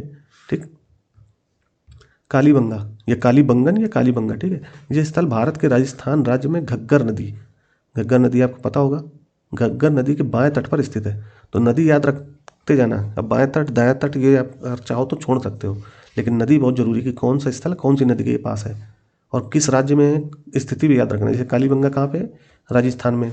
मोहनजोदड़ो कहाँ है, पाकिस्तान का सिंध प्रांत। हड़प्पा कहाँ है, पाकिस्तान का पंजाब प्रांत। ठीक है, 3 स्थल हो गए। फिर इसी तरह लोथल, यह एक प्राचीन बंदरगाह शहर था और गुजरात यानी भारत में भोगवा नदी के तट पर स्थित है। भोगवा नदी याद रखो, भोगवा नदी। ठीक है, आगे चलते हैं। अब 4 स्थल मैंने बता दिए, इसको आप जो है हाईलाइट कर लो या नोट कर लो। आगे चलते, धौलावीरा, ये गुजरात के कच्छ के रण में स्थित है। क्या चीज़, धौलावीरा। और ये जल प्रबंधन प्रणाली के लिए जाना जाता है। अगर आप यूपीएससी देख रहे होगे तो 2022 या 2021 में क्वेश्चन धौलावीरा से पूछा जा चुका है। ठीक है, तो धौलावीरा का जो जल पैटर्न है यानी जो है जल प्रबंधन प्रणाली है, उससे संबंधित क्वेश्चन पूछा जा चुका है यूपीएससी में। इसलिए ध्यान रखो कि कहीं से भी क्वेश्चन यूपीएससी पूछ रहा है, और जितनी मैंने यहाँ पे स्लाइडें लगाई हैं वो सारी यूपीएससी से संबंधित हो सकती हैं। ठीक है, उनसे 2026 में क्वेश्चन बनने के चांस बहुत ज़्यादा है। तो हड़प्पा सभ्यता का एक भी क्वेश्चन अगर बन गया तो आपकी जो है ये जो स्लाइड हमने लगाई है वो सफल हो जाएगी। ठीक है, तो धौलावीरा क्या है, ये गुजरात के कच्छ के रण में स्थित है और जल प्रबंधन प्रणाली के लिए जाना जाता है। राखी गढ़ी के बारे में समझते हैं। राखी गढ़ी क्या है, ये भारतीय उपमहाद्वीप में सबसे बड़ा हड़प्पा स्थल है, ध्यान रखना है सबसे बड़ा स्थल है, और हरियाणा यानी भारत में स्थित है, हरियाणा वाले क्षेत्र में स्थित है। ठीक, चंद्रद्रोण के बारे में समझ लेते हैं। ये स्थल पाकिस्तान के सिंध प्रांत में सिंधु नदी के बाएं तट पर स्थित है। अब देखिए कोई स्थल जरूरी नहीं कि नदी के किनारे हो, जैसे राखी गढ़ी के बारे में नदी से संबंधित कोई जानकारी नहीं दी गई, तो ये जरूरी मत समझो कि हर क्षेत्र जो है नदी के पास ही होगा, उस नदी का नाम पता लगाना जरूरी है। आप खुद से भी अगर चाहो तो खुद से भी इसको जो है सर्च करके पढ़ लो कि किस नदी के किनारे है। जो जानकारी मुझे मिली है ऑथेंटिक, वो मैंने यहाँ पे लगा दी है। ठीक है, तो चंद्रद्रोण क्या है, ये स्थल पाकिस्तान के सिंध प्रांत में सिंधु नदी के बाएं तट पर स्थित है और मनके बनाने यानी मनके बनाने के कारखाने के लिए जाना जाता है। क्या, चंद्रद्रोण। तो ध्यान रखना चंद्रद्रोण कहाँ पे है, पाकिस्तान का सिंध प्रांत। फिर बनावली, ये हरियाणा यानी भारत में रंगोई नदी के किनारे या रंगोई नदी के तट पर स्थित है, जहाँ जौ के अच्छी गुणवत्ता और मिट्टी के हल मॉडल मिले हैं। तो बनवाली याद रखना, ये बनावली या बनवाली। ठीक है, आगे चलते हैं। फिर सुतकागंडोर, ये सुतकागंडोर जो बोलते हैं ना, सुतकागंडोर, ये सभ्यता का सबसे पश्चिमी स्थल है। अगर आप देखोगे सभ्यता जो हमारी हड़प्पा सभ्यता वो इस तरह से है। ठीक है, इस तरह। तो यहाँ पे जो इस पश्चिमी क्षेत्र में है वो सुतकागंडोर वाला ही सबसे पश्चिमी स्थल है। ठीक, आई थिंक त्रिभुजाकार में है या फिर ऐसे है, ऐसे इस तरह से है पूरा स्थल। तो यहाँ दैमाबाद, आई थिंक यहाँ दैमाबाद है, यहाँ मालदा है। ठीक है, तो ये याद रखो आप नाम। ठीक, दैमाबाद यहाँ दिया भी है, ये देखो, ये दक्षिणी स्थल है। तो सुतकागंडोर का ये सभ्यता का सबसे पश्चिमी स्थल है, जो पाकिस्तान के बलूचिस्तान प्रांत में ईरानी सीमा के पास दास नदी के तट पर स्थित है और मेसोपोटामिया के साथ व्यापार का केंद्र था। ठीक है, तो व्यापार का केंद्र भी था हड़प्पा सभ्यता में, क्या, सुतकागंडोर। फिर आलमगीरपुर क्या है, ये पूर्व यानी ये सबसे पूर्वी स्थल है जो उत्तर प्रदेश भारत में हिंडन नदी के पास स्थित है। तो आलमगीरपुर आई थिंक अब जो है बदल गई ये चीज़ें। ठीक है, एक बार और आप सर्च कर लेना कि अब जो स्थिति क्या है कि सबसे पूर्व में कौन सा स्थल है हड़प्पा का, क्योंकि एक अभी खोज हुई थी उसमें बताया गया कि सबसे जो पूर्वी स्थल है वो दूसरा कुछ है, आलमगीरपुर नहीं रहा है। ठीक है, आई थिंक हुलास है। आप एक बार सर्च कर लीजिएगा अपनी तरफ से भी, और मैं इसको जो है अगर जानकारी मिलेगी तो कमेंट में पिन कर दूंगा। ठीक है, फिर दायमाबाद, ये सबसे दक्षिणी स्थल है जो महाराष्ट्र यानी भारत में प्रवरा नदी जो गोदावरी की एक सहायक नदी है उसके तट पर स्थित है। ठीक है, दायमाबाद। तो ये जानकारी आपको हड़प्पा से संबंधित समझ में आ गई होगी। तो अगले टॉपिक पे चलते हैं। अब देखिए आपका हड़प्पा सभ्यता में जितनी कृषि संबंधित जानकारी थी वो मैंने बता दी आपको। इसके साथ साथ जो स्थान थे, कौन सा स्थान कहाँ पर है वो बता दिया। हालांकि स्थान मैंने सारे नहीं लिए। ठीक है, जैसे माल्टा था, आई थिंक माल्टा जम्मू कश्मीर वाले क्षेत्र में हड़प्पा सभ्यता का सबसे उत्तरी क्षेत्र है। आप एक बार देख लेना मालदा है कि माल्टा है, एक बार आप कमेंट करके जरूर बताइएगा। ठीक है, हो सकता है मुझे, क्योंकि कई बार नाम होते हैं ऐसे कि वो कन्फ्यूज कर जाते हैं। ठीक है, तो मैंने कृषि संबंधी जानकारी आपको बता दी और हड़प्पा के जितने स्थल थे वो बता दिए, कुछ कृषि संबंधी तकनीकी जानकारी दे दी। तो आपके आई थिंक अगर करंट से अगर यूपीएससी ने क्वेश्चन बनाया तो आपका ये क्वेश्चन आराम से हो जाएगा हड़प्पा सभ्यता का। ठीक है, और इतनी जानकारी अगर आप इकट्ठा कर लेते हो आप एलिमिनेशन टेक्निक भी बहुत अच्छे से कर लोगे, कि कोई अगर आपका कथन एक भी पकड़ में आ गया तो आप कथन को आराम से एलिमिनेट करके अपना आंसर निकाल लोगे। ठीक, अगला जो टॉपिक है वो वायकोम सत्याग्रह संबंधित है। अब ये कोई चर्चा में था। इस वर्ष वायकोम सत्याग्रह की आधिकारिक तौर पर वापसी की शताब्दी यानी 100वीं वर्षगांठ मनाई जा रही है। ठीक है, तो वायकोम सत्याग्रह को 30 नवंबर 1925 को वापस ले लिया गया था, यानी जो वायकोम सत्याग्रह 1925 में वापस लिया गया था उसकी वर्षगांठ मनाई जा रही है। ठीक है, अब ये शुरू कब हुआ था, तो मार्च 1924 में इसकी शुरुआत हुई थी, किसकी, वायकोम सत्याग्रह की। और इसके बाद जो है 30 नवंबर 1925 को 30, अगर आप डेट ये छोड़ दो 30 नवंबर 1925 को इसको वापस ले लिया गया था। तो इसको समझते हैं वायकोम सत्याग्रह है क्या। सबसे पहले ये समझ लो कि अस्पृश्यता की लड़ाई यानी जो छुआछूत की लड़ाई उसके लिए ये सत्याग्रह हुआ था। और गांधी और त्रावणकोर के तत्कालीन पुलिस कमिश्नर थे WH पिट। ठीक है, WH पिट नाम याद रख सकते हो तो रख लो। इसके विचार विमर्श के बाद सत्याग्रह को वापस ले लिया गया था। तो ध्यान रखना गांधी जी, देखिए गांधी जी जहाँ भी आ जाते हैं तो वो कहीं ना कहीं आपको इंपॉर्टेंट हो जाता है। और इसकी 100 वर्ष हो रहे हैं तो यूपीएससी हो सकता है क्वेश्चन बना ले कि वायकोम सत्याग्रह किससे संबंधित था, क्या था। ठीक है, कथन वाइज क्वेश्चन पूछने की आदत हो गई यूपीएससी की। तो आपको जब कथन आते हैं तो उसकी कुछ कुछ आपको जानकारी होनी आवश्यक है। तो गांधी और त्रावणकोर में जो पुलिस कमिश्नर थे तत्कालीन यानी WH पिट, ठीक है, इनके बीच वार्ता होकर के इस वायकोम सत्याग्रह को वापस लिया गया था। ठीक है, आगे देखते हैं। अब देखिए ये जानकारी वायकोम सत्याग्रह के बारे में दी हुई है मैं देखिए पढ़ देता हूँ, हो सकता है आपको न दिखे, और इसकी PDF आपको टेलीग्राम में मिल जाएगी, तो आप ध्यान से वहाँ पे भी देख लीजिएगा। अगर यहाँ पे दिख रहा है तो ध्यान से सुन लीजिए, ठीक है। वाइकोम सत्याग्रह केरल के त्रावणकोर में हिंदू जातिगत भेदभाव के खिलाफ एक अहिंसक नागरिक अधिकार आंदोलन था, ठीक है। अब ये जानकारी इसमें कुछ स्पेशल नहीं है। हिंदू जातिगत भेदभाव जो होता है ना, जो आज भी हमारे समाज में है, कोई कैद खत्म हो गया तो खत्म नहीं हुआ। हालांकि शहरी क्षेत्रों में ये बहुत कम हो गया है, लेकिन ग्रामीण क्षेत्रों में आज भी ये विद्यमान है। जो छुआछूत की परंपरा है ना, तो वो आज भी विद्यमान है और पूरी तरीके से ख़त्म नहीं हुआ। इसके लिए अलग अलग काल में कई सारे जो है सत्याग्रह, लड़ाइयाँ, विरोध प्रदर्शन, आंदोलन ये होते रहे। तो उसी में से एक वाइकोम सत्याग्रह है जो केरल के त्रावणकोर में हिंदू जातिगत भेदभाव के खिलाफ एक अहिंसक, ध्यान रखना अहिंसक है, हो सकता है UPSC डाल दे एक हिंसक, ठीक है। तो एक अहिंसक नागरिक अधिकार आंदोलन था। इस आंदोलन ने विशेष रूप से निम्न जातियों, यानी जो अवर्ण थे, जो छुआछूत के शिकार थे, तो निम्न जातियों को वाइकोम एक जगह है केरल की, ठीक है। वाइकोम में शिव मंदिर के चारों ओर सार्वजनिक सड़कों का उपयोग करने से रोकने वाले निषेध का विरोध किया था। किसने? निम्न जातियों ने। फिर निषेधात्मक आदेशों के कारण किसी जुलूस की बजाय प्रतिदिन 3 स्वयंसेवक को सड़क पर भेजकर सत्याग्रह की शुरुआत की गई थी।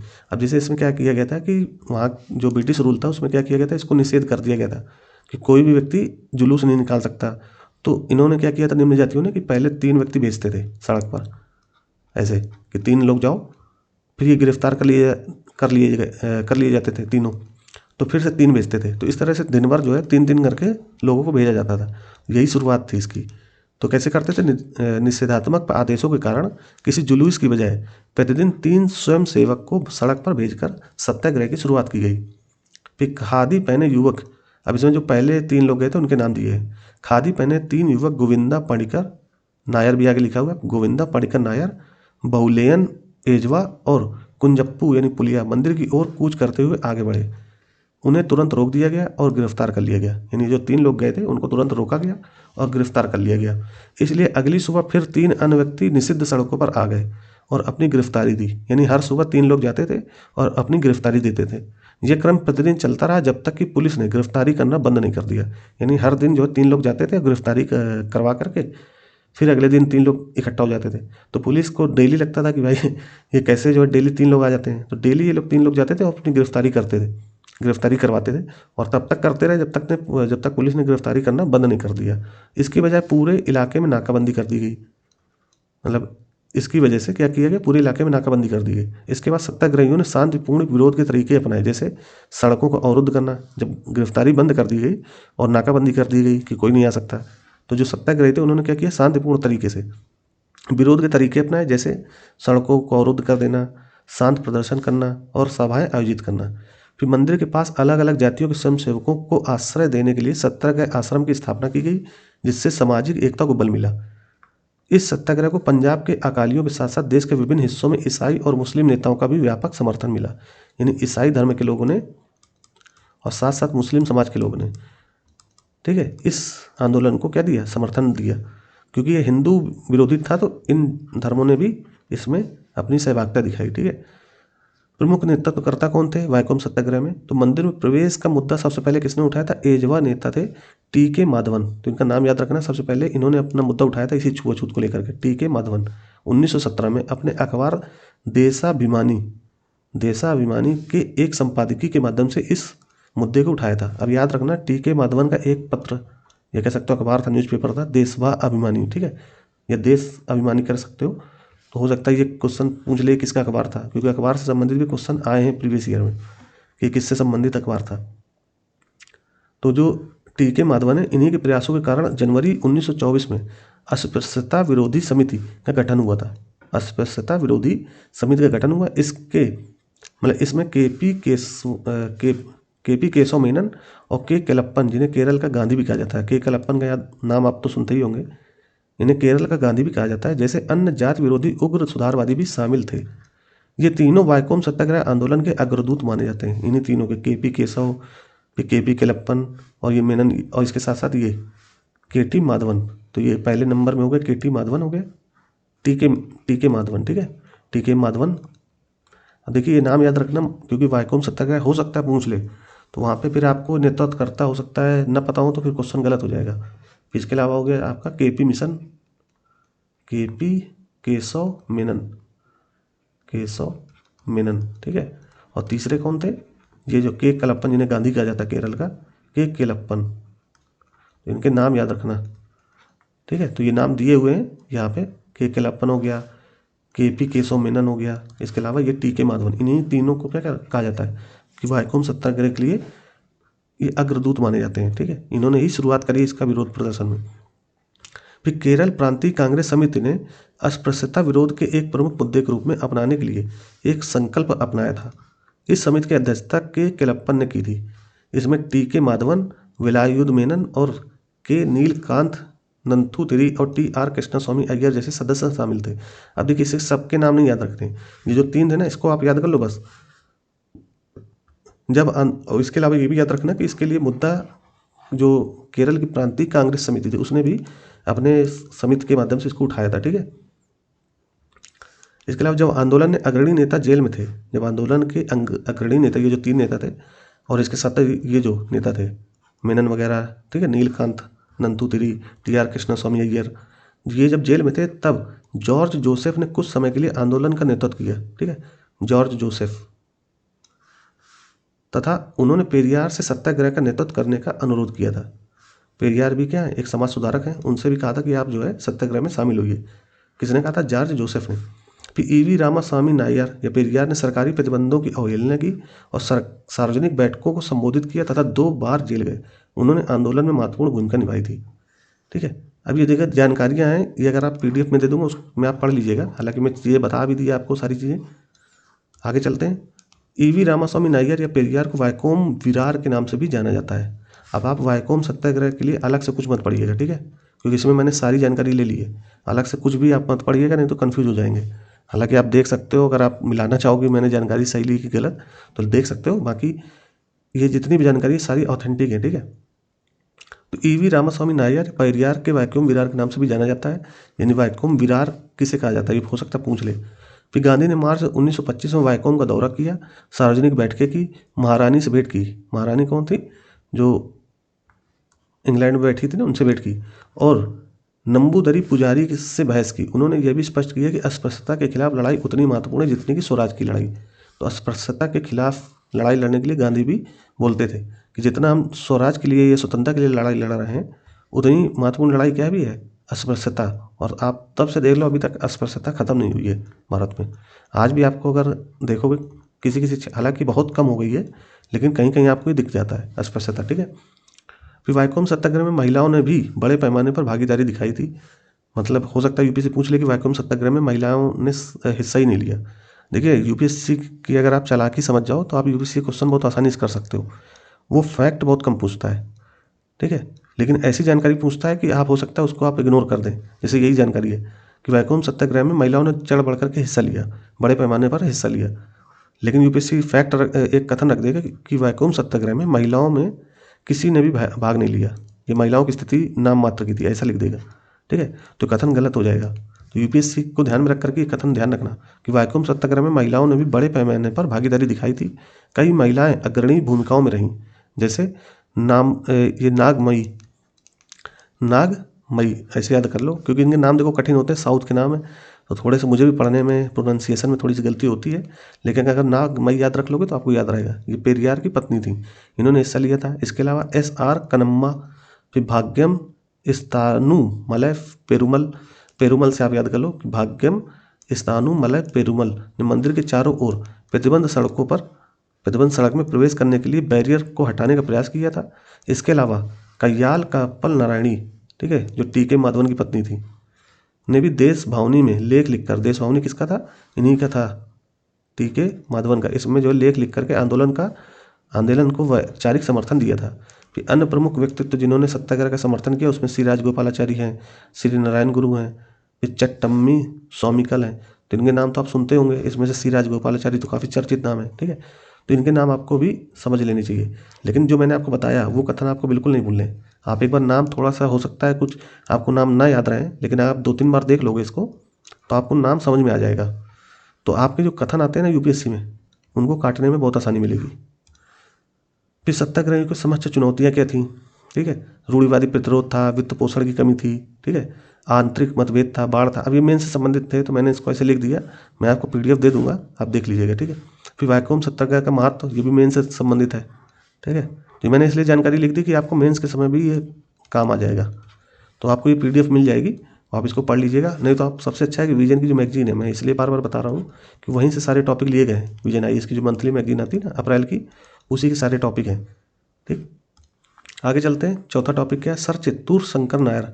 अभी आपने अगर केसरी मूवी देखी होगी, केसरी का पार्ट 2 आया था, अक्षय कुमार की शायद मूवी है, तो उसमें अक्षय कुमार जिस रोल में है, तो जिस रोल में है वो यही है, सर चित्तूर शंकरन नायर।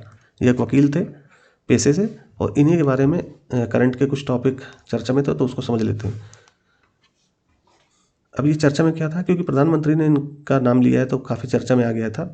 तो इन्होंने भारत के स्वतंत्रता संग्राम में महत्वपूर्ण भूमिका निभाई थी। साथ ही उन्होंने 1919 में जलियांवाला बाग हत्याकांड के लिए अंग्रेजों और विशेष रूप से पंजाब के लेफ्टिनेंट गवर्नर माइकल ओडायर के खिलाफ कानूनी लड़ाई का नेतृत्व भी किया था।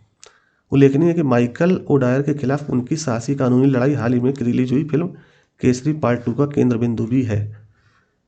अब ये शंकर नायर, इसको आप अगर चाहो तो ये जो केसरी पार्ट 2 मूवी है ना, इसको आप देख लोगे तो इसका पूरा कैरेक्टर आपको समझ में आ जाएगा चित्तूर शंकर नायर का, क्योंकि काफ़ी हद तक ये जो है सही चीज़ें इसमें दिखाई गई हैं। 1897 में अमरावती अधिवेशन जो कांग्रेस का था, उसमें वे भारतीय राष्ट्रीय कांग्रेस के सबसे कम उम्र के अध्यक्ष बने थे। कौन? ये सर चित्तूर शंकर नायर, ठीक है। फिर 1928 में साइमन कमीशन के साथ सहयोग हेतु गठित भारतीय केंद्रीय समिति के अध्यक्ष नियुक्त हुए थे। कौन? शंकर नायर। सम्मान क्या मिला था इनको? 1904 में ब्रिटिश सम्राट द्वारा उन्हें Commander of the Indian Empire की उपाधि से सम्मानित किया गया था, ठीक। फिर 1912 में उन्हें नाइटहुड की उपाधि प्रदान की गई थी। अब देखिए सम्मान इसके बहुत सारे हैं, लेकिन मैंने वही लिए हैं जो इंपॉर्टेंट समझ में आए हैं, ठीक है। अगर आप चाहो तो विजन की मैगजीन उठाओ और पूरा इस टॉपिक को कवर कर सकते हो अपने खुद से। फिर प्रमुख योगदान क्या है इसका, शंकर नायर का? एक तो ऐतिहासिक निर्णय था कि बुद्ध सना नाम बनाम फातिमावाद 1914 का एक जो है वाद है, उसमें उन्होंने हिंदू धर्म में धर्मांतरण को वैध ठहराया था, और यह निर्णय दिया था कि ऐसे धर्मांतरित लोगों को बहिष्कृत नहीं माना जा सकता। कुल मिला के जो हिंदू धर्म में लोग आ जाते थे दूसरे धर्म में, उसको सही ठहराने में इनकी बहुत बड़ी भूमिका थी। किसकी? शंकर नायर की। फिर जलियांवाला बाग हत्या के लिए, जो जलियांवाला बाग के लिए न्याय था, 1919 के नरसंहार में माइकल ओडायर की भूमिका के खिलाफ, ओडायर थे ना, उनके खिलाफ उन्होंने स्पष्ट और साहसिक रुख अपनाया था तथा उनके खिलाफ कानूनी लड़ाई लड़ी थी।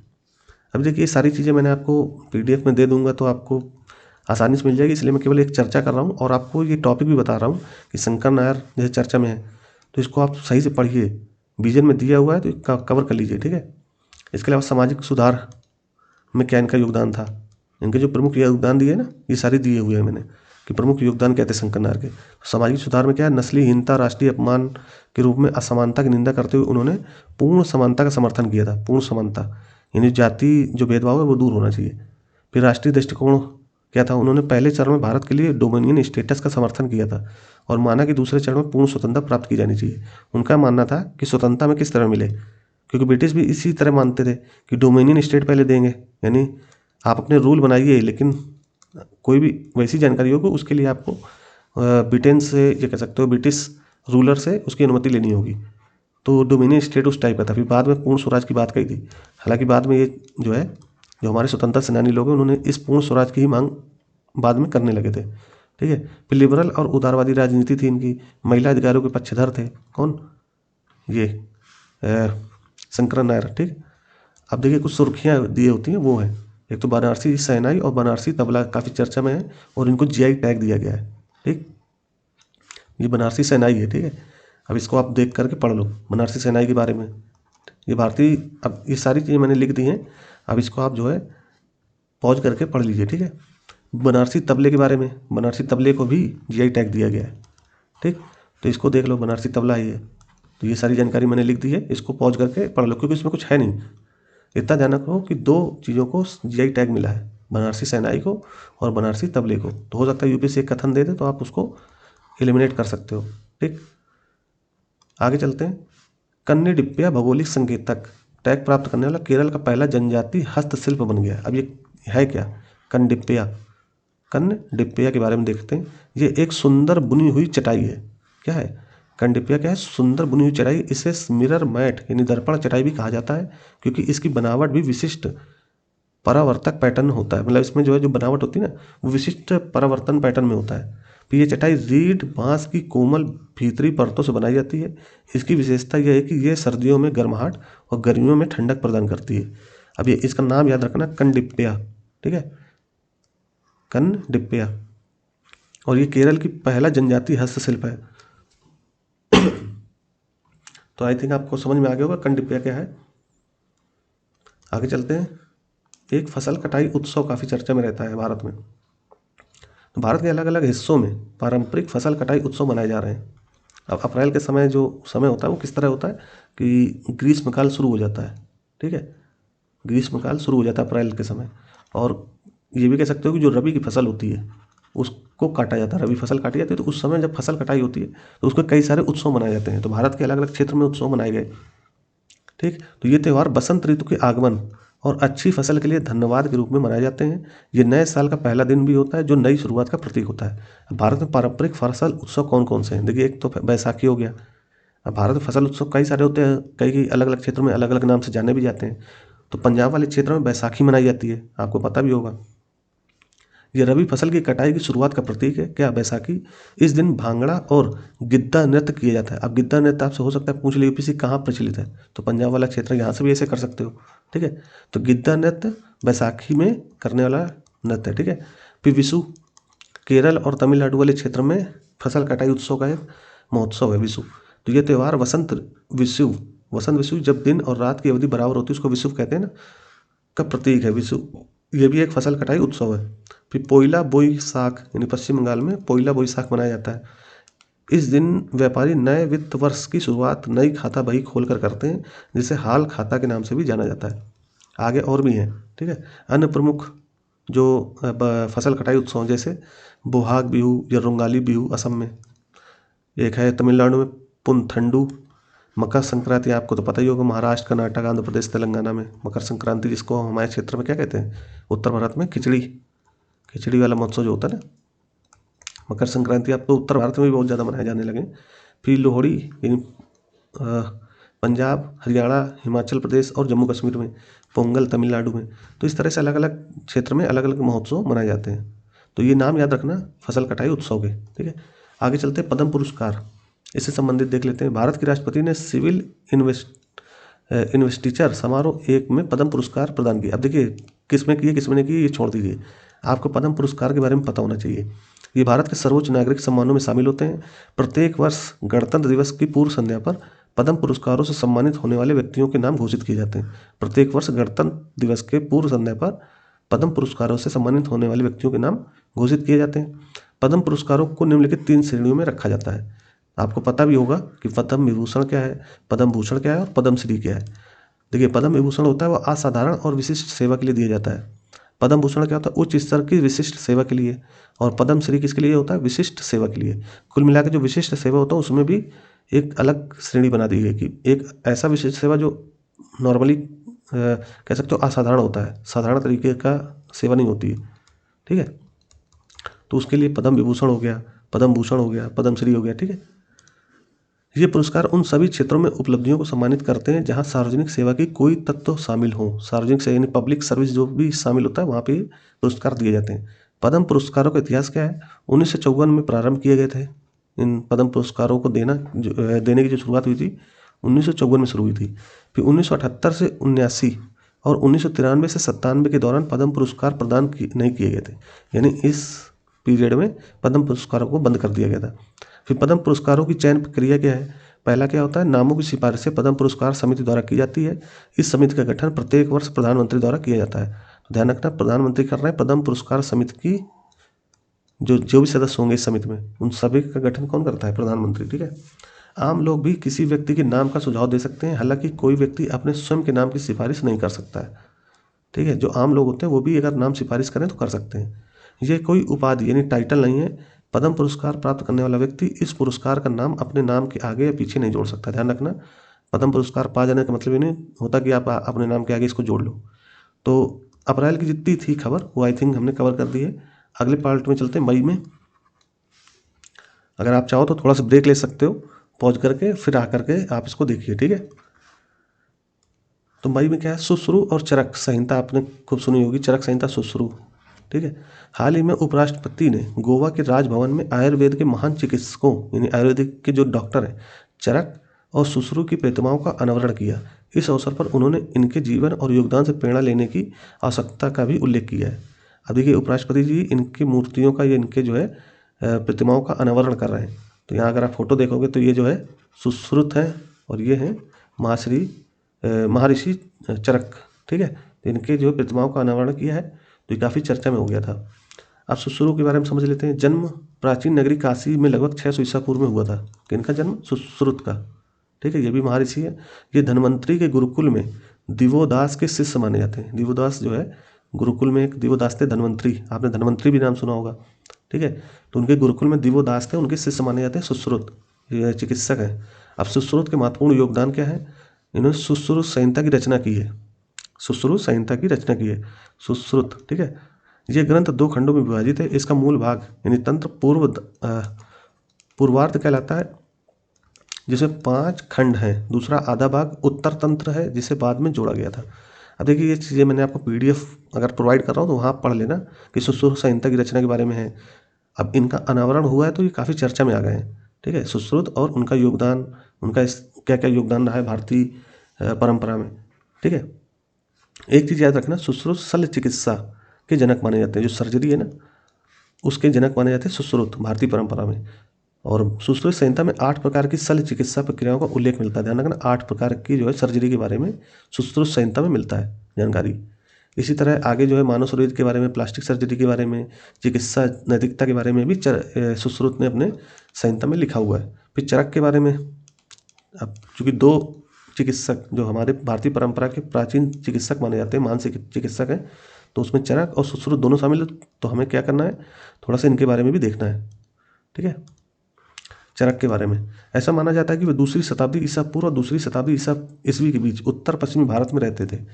वे कुषाण साम्राज्य के राज्य वैद्य थे। उन्हें भारतीय चिकित्सा का जनक माना जाता है। किसको? चरक को। चरक के महत्वपूर्ण योगदान क्या है? चरक संहिता की रचना की है। चरक संहिता का स्रोत अग्निवेश तंत्र माना जाता है, जिसकी रचना अग्निवेश ने की थी, ठीक। ये ग्रंथ 8 भागों में विभाजित है, जिन्हें अष्टांग स्थान कहा जाता है, ठीक है। 8 भागों में विभाजित है। यह एक व्यापक ग्रंथ है, जिसे आयुर्वेदिक चिकित्सा के मूल ग्रंथों में से एक माना जाता है। इसमें औषधि पादपों और उनके चिकित्सकीय गुणों का विस्तार से वर्णन मिलता है। ध्यान रखना, जो भी औषधि पादप हैं, जो हमारे आज भी आप देखो गिलोय वगैरह खा करके इम्यूनिटी बूस्ट करना कोरोना काल में, वो सब कहाँ से हमें जानकारी मिलती है? ये चरक संहिता में लिखा हुआ है, ठीक। तो आचार्य चरक के ज्ञान का आधुनिक चिकित्सा विज्ञान पर प्रभाव क्या पड़ा है? तो त्रिदोष सिद्धांत, एक तो चरक संहिता का त्रिदोष सिद्धांत है। चरक के अनुसार 3 दोष शरीर की कार्य क्षमता के लिए जिम्मेदार होते हैं, अर्थात वात, पित्त और कफ। आपने आयुर्वेदिक अगर चीज़ें सुनी होंगी तो वात, पित्त, कफ अगर बढ़ जाता है किसी में, तो यही शरीर के सबसे बड़े दोष होते हैं। तो ये त्रिदोष किसने बताया? चरक संहिता में बताया गया है। ये कह सकते हो चरक ने खुद बताया। इन तीनों का संतुलन बना रहे तो शरीर स्वस्थ रहता है। यदि कोई भी एक असंतुलित हो जाए तो शरीर रोगग्रस्त हो जाता है। यानी वात, पित्त, जो कफ होता है, अगर इनमें से भी इनका संतुलन बहुत जरूरी है, ठीक है। अगर एक भी इनमें से बढ़ा या घटा तो व्यक्ति क्या हो जाता है? रोगी हो जाता है। आयुर्वेदिक औषधियाँ, चरक संहिता में अनेक औषधियों का उल्लेख मिलता है, जिनका आज भी रोगों के इलाज में इस्तेमाल किया जाता है। आधुनिक चिकित्सा विज्ञान में भी अनेक आयुर्वेदिक औषधियाँ जैसे अश्वगंधा, तुलसी, त्रिफला आदि का इस्तेमाल किया जा रहा है, ठीक। तो आई थिंक आपको चीज़ समझ में आ गई होंगी। फिर योग, आचार्य चरक ने योग को शरीर और आत्मा दोनों के लिए उपयोगी बताया है तथा चरक संहिता में उनका विस्तृत वर्णन किया गया है। अब ये सारी PDF आपको मिल जाएगी, बिल्कुल चिंता मत करना, क्योंकि अब मैं ये तेज़ी से कवर कर रहा हूँ। और मेरी देखिए यहाँ तो मैंने कला संस्कृति थी इसलिए डिटेल में ले लिया, ठीक है। और चूँकि ये पहली क्लास थी इसलिए भी मैंने डिटेल में लिया है, ठीक। वरना मैं टॉपिक लूँगा और आपको उसको कुछ विशेष चीज़ें बताऊँगा। बाकी आपको जो है खुद से विजन की जो मैगजीन है उसको डाउनलोड करके चीज़ें कवर करनी है। उसमें से हो सकता है मैं ये भी बता दूँ कौन सा 5 स्टार रैंक है जिसमें क्वेश्चन पूछे जाने की संभावना सबसे ज़्यादा है, ठीक है। तो वो आप 5 स्टार रैंक डाल लीजिएगा। अब जैसे ये सुर्खियाँ करणी माता मंदिर, अब ये करणी माता मंदिर आर्ट एंड कल्चर में काफ़ी ज़्यादा पूछे जाने की संभावना है इसका। क्यों? क्योंकि प्रधानमंत्री ने दर्शन करने के उद्देश्य से राजस्थान स्थित करणी माता मंदिर की यात्रा की थी। अब करणी माता मंदिर की यात्रा की थी, न्यूज़ में काफ़ी कवर भी होती हैं चीज़ें, तो आपको करणी माता मंदिर के बारे में जानकारी तो होनी चाहिए। ये मंदिर राजस्थान के बीकानेर जिले में स्थित है। ये करणी माता को समर्पित है, जिन्हें माँ दुर्गा का अवतार माना जाता है। स्थापना क्या है? इस मंदिर का निर्माण राव जैतसी राव जैतसी ने बीकानेर के राजा की मुगल शासक कामरान पर विजय की याद में करवाया गया था। तो ध्यान रखना, राव जैतसी मुगल शासक थे, कामरान पर विजय की याद में करवाया गया था। धार्मिक संप्रदाय, ये मंदिर शाक्त संप्रदाय से संबंधित है, ठीक है, ध्यान रखना, शाक्त संप्रदाय से संबंधित है। अनोखी विशेषता क्या है, ये दुनिया का एकमात्र मंदिर है जहाँ हजारों चूहे खुलेआम घूमते हैं। तो करणी माता मंदिर आप सर्च करो, अब आपको दिख भी जाएगा, बहुत सारे मंदिर यहाँ पर चूहे घूमते मिलेंगे। इतनी बड़ी संख्या में चूहों की मौजूदगी के बावजूद यहाँ कभी प्लेग नहीं फैला, यानी जो प्लेग बीमारी है, यहाँ कभी प्लेग महामारी नहीं फैली, इतनी ज़्यादा चूहे होने के बावजूद। वीरता पुरस्कार, अब देखिए ये चीज़ें करणी माता मैंने बता दी। अगला जो है वीरता पुरस्कार संबंधित न्यूज़ थी। राष्ट्रपति ने सशस्त्र बल, केंद्रीय सशस्त्र पुलिस बल और राज्य संघ राज्य पुलिस क्षेत्र पुलिस बल के कार्मिकों को कीर्ति चक्र और शौर्य चक्र प्रदान किए हैं।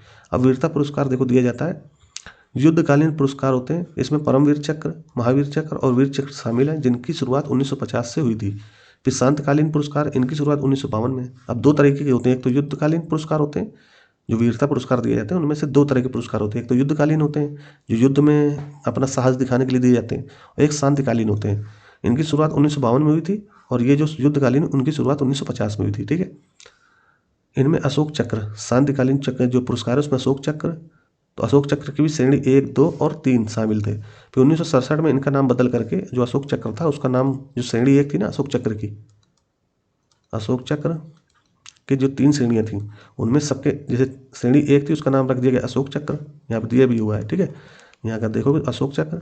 दूसरे का नाम रख दिया गया कीर्ति चक्र, और तीसरे का नाम रख दिया गया शौर्य चक्र। तो ये शांतिकालीन पुरस्कार हो गए, ठीक।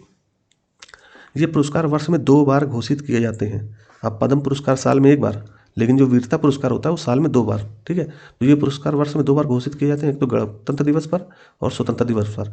और पद्म पुरस्कार कब घोषित किए जाते हैं, केवल गणतंत्र दिवस पर, ठीक है। फिर वरीयता क्रम क्या होता है, परमवीर चक्र सबसे महत्वपूर्ण होता है, जो युद्धकालीन परिस्थितियों में दिया जाता है। फिर अशोक चक्र, फिर महावीर चक्र, फिर कीर्ति चक्र, फिर वीर चक्र और फिर शौर्य चक्र।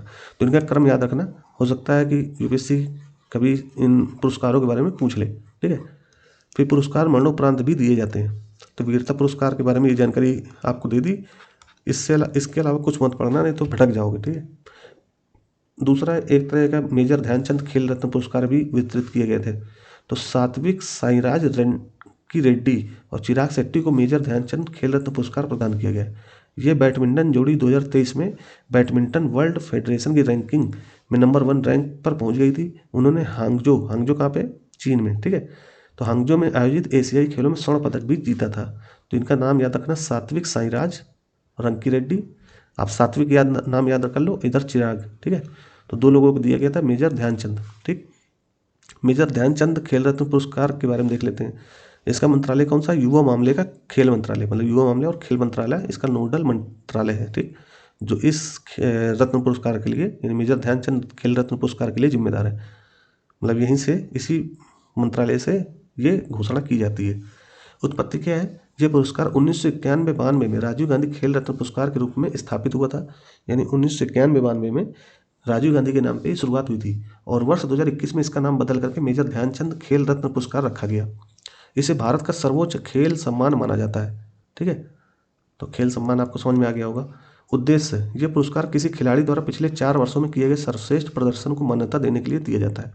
पात्रता क्या है, इस पुरस्कार के लिए केवल मान्यता प्राप्त अंतर्राष्ट्रीय प्रतियोगिताओं में किए गए प्रदर्शन पर ही ध्यान दिया जाता है। मतलब जो अंतर्राष्ट्रीय खेल होंगे वो पिछले 4 वर्ष से देखे जाते हैं। पुरस्कार क्या होता है, 25 लाख रुपए नगद पुरस्कार, पदक और सम्मान प्रमाण पत्र दिया जाता है, ठीक है। यहाँ मैंने एक जो है हांगजो जो क्षेत्र था, जिसे मेजर ध्यानचंद पुरस्कार दिया गया है ना, 2 लोगों को, सात्विक साई रेड्डी को और चिराग शेट्टी को, ठीक है। तो इनको जो पुरस्कार मिला है वो बैडमिंटन के लिए मिला है, और कहाँ पे खेलने गए थे, एशियाई खेल में स्वर्ण पदक मिला है।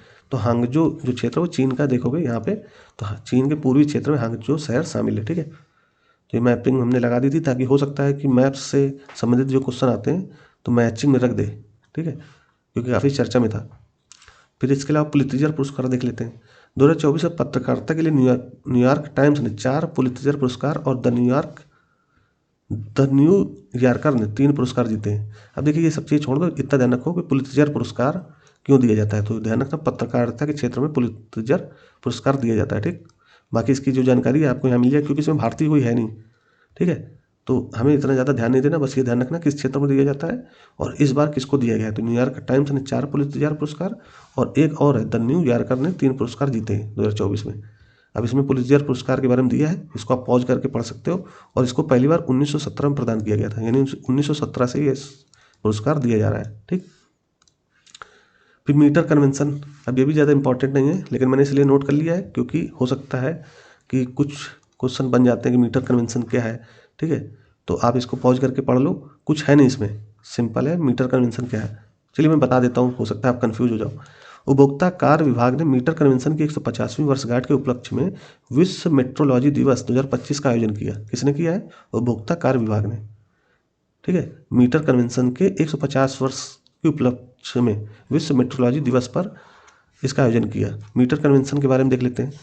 मीटर कन्वेंशन पर 20 मई 1875 को हस्ताक्षर किए गए थे और इसे 1921 में संशोधित किया गया था। कन्वेंशन और इसके परिशिष्ट नियमों, उद्देश्य क्या था? कन्वेंशन और इसके परिशिष्ट नियमों यानी संयुक्त रूप से मीटर कन्वेंशन कहा जाता है का उद्देश्य मीट्रिक प्रणाली, जो मीट्रिक प्रणाली होती है ना, उसका अंतर्राष्ट्रीय एकीकरण और उसमें सुधार को सुनिश्चित करना है। इस उद्देश्य के लिए अंतर्राष्ट्रीय भार और माप ब्यूरो नामक एक अंतर्राष्ट्रीय संगठन की स्थापना की गई थी। ये संगठन पूरे विश्व के लिए मानक मापन प्रणाली का विकास और उसका रखरखाव करता है। कुल मिला के जो हमारे पास पैमाने होते हैं ना, किसी भार को नापने के लिए, किसी की लंबाई नापने के लिए, तो जितने पैमाने हैं वो विश्व स्तरीय हर जगह एक ही जैसे क्यों होते हैं? क्योंकि 1875 में ये सारे मापन के लिए एक जो है मीटर कन्वेंशन बनाया गया था, उसी में ये सारी चीज़ें शामिल की गई थी। ठीक है, तो कन्वेंशन का महत्व आप समझ गए होंगे। ठीक, बाकी इसमें और कुछ है नहीं, आप इसको पॉज करके पढ़ लो, कुछ नहीं, सिंपल है। ठीक है, और यूपीएससी में इसके क्वेश्चन बनने की बहुत कम चांस है, फिर भी मैंने नोट इसलिए कर, इसको 1 स्टार डाल सकते हो अगर डालना चाहो तो 1 स्टार डाल लो। हो सकता है यूपीएससी भूले भटके अगर क्वेश्चन बनाएगा तो बहुत कम चांस है। बस इतना याद रखना, इसकी 150वीं वर्षगांठ बनाई जा रही है, इसलिए हो सकता है पूछ ले। ठीक है, जून में चलते हैं। आई थिंक मई तक आपको चीज़ें समझ में आ गई होगी। अब देखिए, ये सबसे ज़्यादा इंपॉर्टेंट न्यूज़ थी अभी तक। अगर आप देखोगे अप्रैल मई जून में सबसे ज़्यादा इंपॉर्टेंट न्यूज़ यही है, आइनेस कॉन्डिन और टंकाई विधि। अगर यूपीएससी पूछे, इसको 5 स्टार अगर चाहो तो डाल सकते हो आप। ठीक, अगर मीडियम की मैगजीन लिए हो तो उसमें 5 स्टार डाल लीजिए। अब मैं बताऊंगा क्यों पूछ सकता है, क्योंकि यूपीएससी की आदत है इसी तरह के क्वेश्चन बनाने की। पहले पढ़ते हैं फिर समझाते हैं आपको। भारतीय नौसेना द्वारा औपचारिक रूप से प्राचीन टंकाई वाले जहाज को नौसेना में शामिल किया गया है। इसका नाम आइनेस कॉन्डिन रखा गया है, जिसे टंकाई पद्धति का उपयोग करके बनाया गया था। अभी आइनेस कॉन्डिन के बारे में समझते हैं।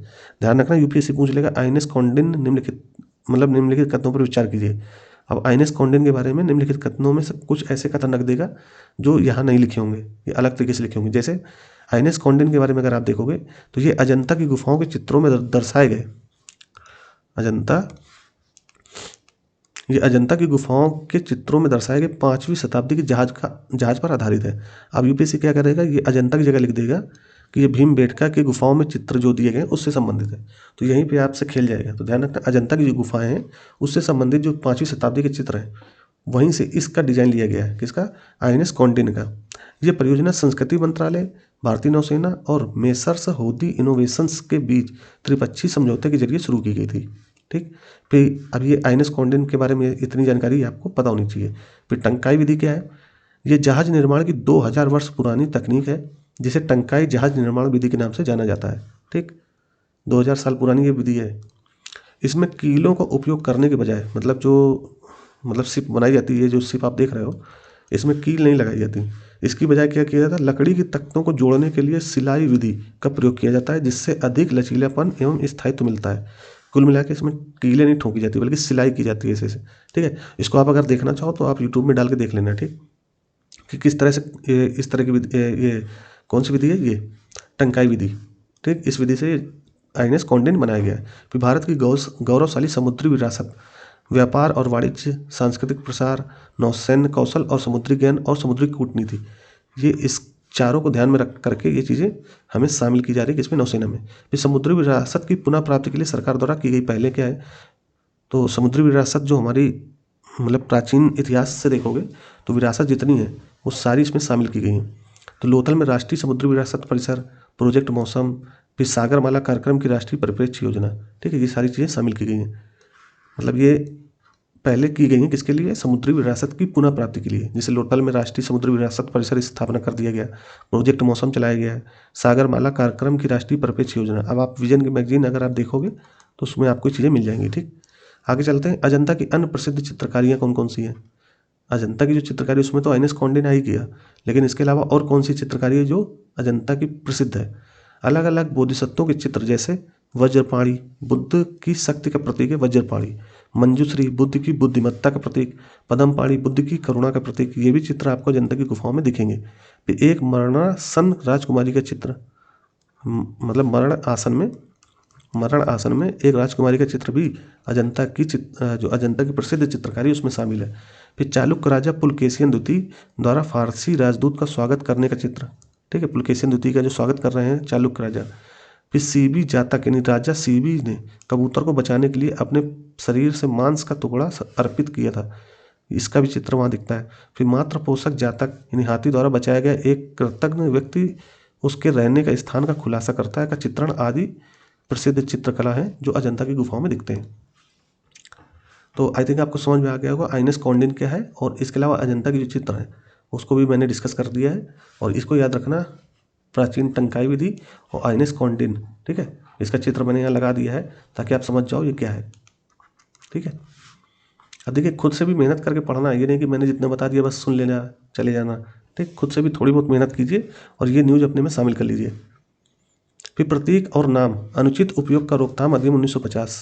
हाल ही में सुप्रीम कोर्ट ने प्रतीक और नाम अनुचित उपयोग की रोकथाम अधिनियम 1950 के तहत एक स्वतंत्रता सेनानी की विरासत का सम्मान करने के संबंध में दायर एक याचिका को खारिज कर दिया है। अब देखिए ये क्या है क्या नहीं है इसको छोड़ दो, आपको पढ़ना क्या है? प्रतीक और नाम अनुचित उपयोग की रोकथाम अधिनियम 1950। ये अधिनियम है, चर्चा में रहा है, इसको आप 4 स्टार रैंकिंग दे लीजिए क्योंकि यूपीएससी अधिनियम से संबंधित जो चर्चा में होते हैं उनसे क्वेश्चन बना लेता है। ठीक है, प्रतीक अधिनियम के बारे में समझते हैं। इस अधिनियम का उद्देश्य क्या था? भारतीय राष्ट्रीय ध्वज, राजकीय प्रतीक, राष्ट्रपति और राज्यपाल की मुहर और राष्ट्रीय व्यक्तित्व जैसे महात्मा गांधी के नाम का या फिर सचित्र प्रस्तुत की अनुमति या व्यावसायिक उपयोग को रोकने के लिए ये अधिनियम बनाया गया था, प्रतीक अधिनियम 1950। ठीक है, प्रतीक मतलब कहने का कि कोई भी व्यक्ति किसी भी राष्ट्रीय चिन्ह को अपने मुहर में या किसी भी चीज़ में प्रयोग नहीं कर सकता बिना अनुमति के। ठीक है, तो इसी रोकथाम के लिए ये अधिनियम बनाया गया था कब? 1950 में, कि कोई भी आया अपना जो है कोई भी भारतीय राष्ट्रीय चिन्ह का प्रयोग करके बना लिया। ठीक है, प्रतीक की परिभाषा यहाँ दी गई। प्रतीक का अर्थ होता है ऐसा कोई भी प्रतीक, मुहर, ध्वज चिन्ह या कोट ऑफ आर्म यानी राज्य चिन्ह या चित्रात्मक प्रस्तुति जो इस अधिनियम में उल्लेखित है उसको प्रतीक माना जाएगा। फिर लागू कब होना है? यह अधिनियम पूरे भारत में लागू होता है यानी लागू है। ठीक है, साथ ही ये भारत के बाहर रहने वाले भारत के नागरिकों पर भी लागू होता है। ध्यान रखना, भारत पे तो रहने वाले लोगों पर लागू होगा ही होगा, साथ में जो भारत के बाहर रहते हैं वो भी इन चिन्हों का प्रयोग नहीं कर सकते। ठीक है, जो राष्ट्रीय चिन्ह होते हैं। ठीक, आगे चलते हैं। देखिए प्रतीक चिन्ह के बारे में हो सकता है क्वेश्चन पूछ ले, तो इसको आप 4 स्टार 3 स्टार तो आप दे ही लो। ठीक है, क्योंकि इससे क्वेश्चन आने की संभावना है। अब ये जो है आई थिंक 2 न्यूज़ और बची है मेरे हिसाब से। हाँ, एक ये है, एक ये है और ये है, और ये जीआई टैग के बारे में तो 2 ही है। ठीक, तो हाल ही में कुंभकोणम, वेत्रिलाई और थोवलाई मणिक्का मलाई इनको जीआई टैग दिया गया है। अभी मैंने ऊपर भी जीआई टैग बताए थे, कौन से? बनारसी शहनाई, बनारसी तबला और एक और बताया था। ठीक, तो उनको आप देख लेना और उसमें 2 और शामिल कर लेना, इनको भी जीआई टैग मिला है। तो कुम्भकोणम वेत्रिलाई को हाल ही में भारत सरकार द्वारा भौगोलिक संकेतक टैग दिया गया है जो कि इसकी क्षेत्रीय विशेषता और सांस्कृतिक महत्व को मान्यता देता है। तो कुंभकोणम वेत्रिलाई क्या है? ये एक तरह का पान है, पान तो आप जानते होंगे। ये मुख्य रूप से तंजावुर के उपजाऊ कावेरी नदी बेसिन के कुंभकोणम क्षेत्र में उगाया जाता है। इनका नाम थोड़ा ध्यान रखना क्योंकि ये दक्षिणी, ये साउथ के नाम है तो थोड़े से प्रोनाउंसिएशन में गलत निकलते हैं या थोड़ा सा अजीब निकलते हैं। तो कुंभकोणम वेत्रिलाई, ठीक है, ये पान है, इसको जीआई टैग दिया गया है। और ये होता कहाँ पे है? कावेरी नदी के जो है तंजावुर वाला जो क्षेत्र है उसके बेसिन में, कावेरी नदी के बेसिन में इसको उगाया जाता है। इनमें चेविकोल नाम का एक एंटी इन्फ्लेमेटरी यानी सूजन रोधी तत्व पाया जाता है जो ऑक्सीडेटिव तनाव को कम करता है और ये डायबिटीज जैसी बीमारियों में आम होता है। ठीक है, इसकी विशेषता बता दी गई कि इस पान की विशेषता क्या है। ठीक, तो इसमें चेविकोल नामक एक एंटी इन्फ्लेमेटरी यानी सूजन रोधी तत्व पाया जाता है जो ऑक्सीडेटिव तनाव को कम करता है ठीक है, यानी कुल मिला के तनाव को कम करता है। ये डायबिटीज जैसी बीमारियों में भी आम होता है। ठीक, कहने का मतलब ये, इसको आप देखो, इसको थोड़ा सर्च करके पढ़ लो, क्योंकि इतनी जानकारी इसमें दी थी, हमने उतनी ले ली, और इसको जीआई टैग मिला है, इसलिए हमने इसको ले लिया। अब इसकी विशेषता आपको पढ़नी है तो थोड़ा सा गूगल करके देख लो, हो सकता है यूपी से पूछ ले। इसके अलावा थोवलई मलिक्का मलाई के बारे में देख लेते हैं। ये एक खास तरह की माला है जो केवल थोवलई में बनाई जाती है। थोवलई कहाँ पे है, जो साउथ का, आप इसको थोड़ा सर्च कर लेना, ठीक है, थोवलई क्या है। इसमें फूलों को सावधानी से मोड़ा जाता है और उन्हें सटीक ज्यामिति पैटर्न में इस तरह से व्यवस्थित किया जाता है कि वे रत्नों, खासकर मणिक, रूबी दिखें। अब आप ये देखो, ये चित्र, और इसको आप सर्च कर लीजिएगा थोवलई क्या है। ठीक, थोड़ा सा आप अपनी तरफ से भी मेहनत किया कीजिए, क्योंकि देखिए हम काफ़ी समय लगता है पीपीटी बनाने में, फिर उसको पढ़ करके आपके लिए व्यवस्थित करने में, तो सारी चीज़ें एक साथ करना मुश्किल हो जाता है। तो हो सकता है कुछ जानकारियाँ छूट जाती हैं, जैसे ये है। अब इसको मैंने अलग से ऐड ऑन नहीं किया है, जितनी जानकारी थी मैंने इसको वैसे का वैसे ले लिया है। तो थोवलाई आप थोड़ा सा देख लो कहाँ पर है। और ये जो थोवलाई मणिक्का मलाई क्या है, ये एक तरह की खास तरह की माला है, जो आप चित्र में देख रहे होगे आप। ठीक, इसको भी जीआई टैग दिया गया है। अब इसके अलावा भौगोलिक संकेतक के बारे में दिया हुआ है कि जीआई टैग क्या होता है, जीआई टैग क्यों दिया जाता है। चलिए मैं समझा देता हूँ थोड़ा सा। जीआई एक ऐसा चिन्ह है जिसका उपयोग उन उत्पादों के लिए किया जाता है जिनकी एक विशिष्ट भौगोलिक उत्पत्ति होती है। साथ ही इन उत्पादों की अपनी उत्पत्ति के कारण गुण या प्रतिष्ठा भी होती है। ये वस्तुओं के भौगोलिक संकेतक पंजीकरण और संरक्षण अधिनियम 1999, इसका नाम याद रखना कि भौगोलिक संकेतक जो अधिनियम है वो 1999 के तहत इसको रेगुलेट किया जाता है। ठीक, भौगोलिक संकेतक रजिस्ट्री की स्थापना चेन्नई में एक अधिनियम के प्रबंधन के लिए की गई थी। इसे औद्योगिक संपत्ति के संरक्षण के लिए पेरिस कन्वेंशन के तहत बौद्धिक संपदा अधिकार, ठीक है, इंटेलेक्चुअल प्रॉपर्टी राइट्स है ना, उसके रूप में मान्यता दी गई है। ये ट्रिप्स बौद्धिक संपदा अधिकारों के व्यापार संबंधी पहलू समझौते के अंतर्गत भी शामिल है। ठीक है, ये ट्रिप्स के अंतर्गत भी शामिल है।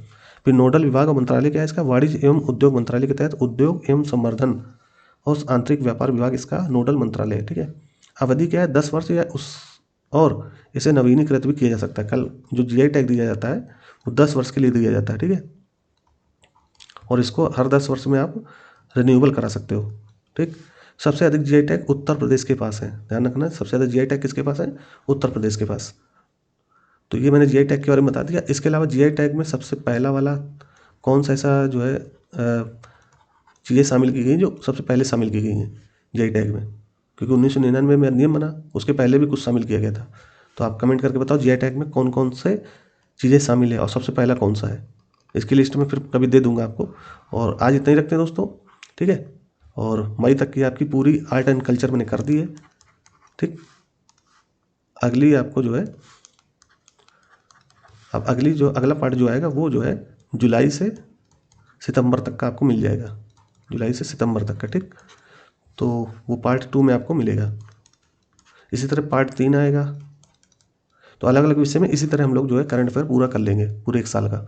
ठीक है, तो आज इतना ही रखते हैं दोस्तों, धन्यवाद।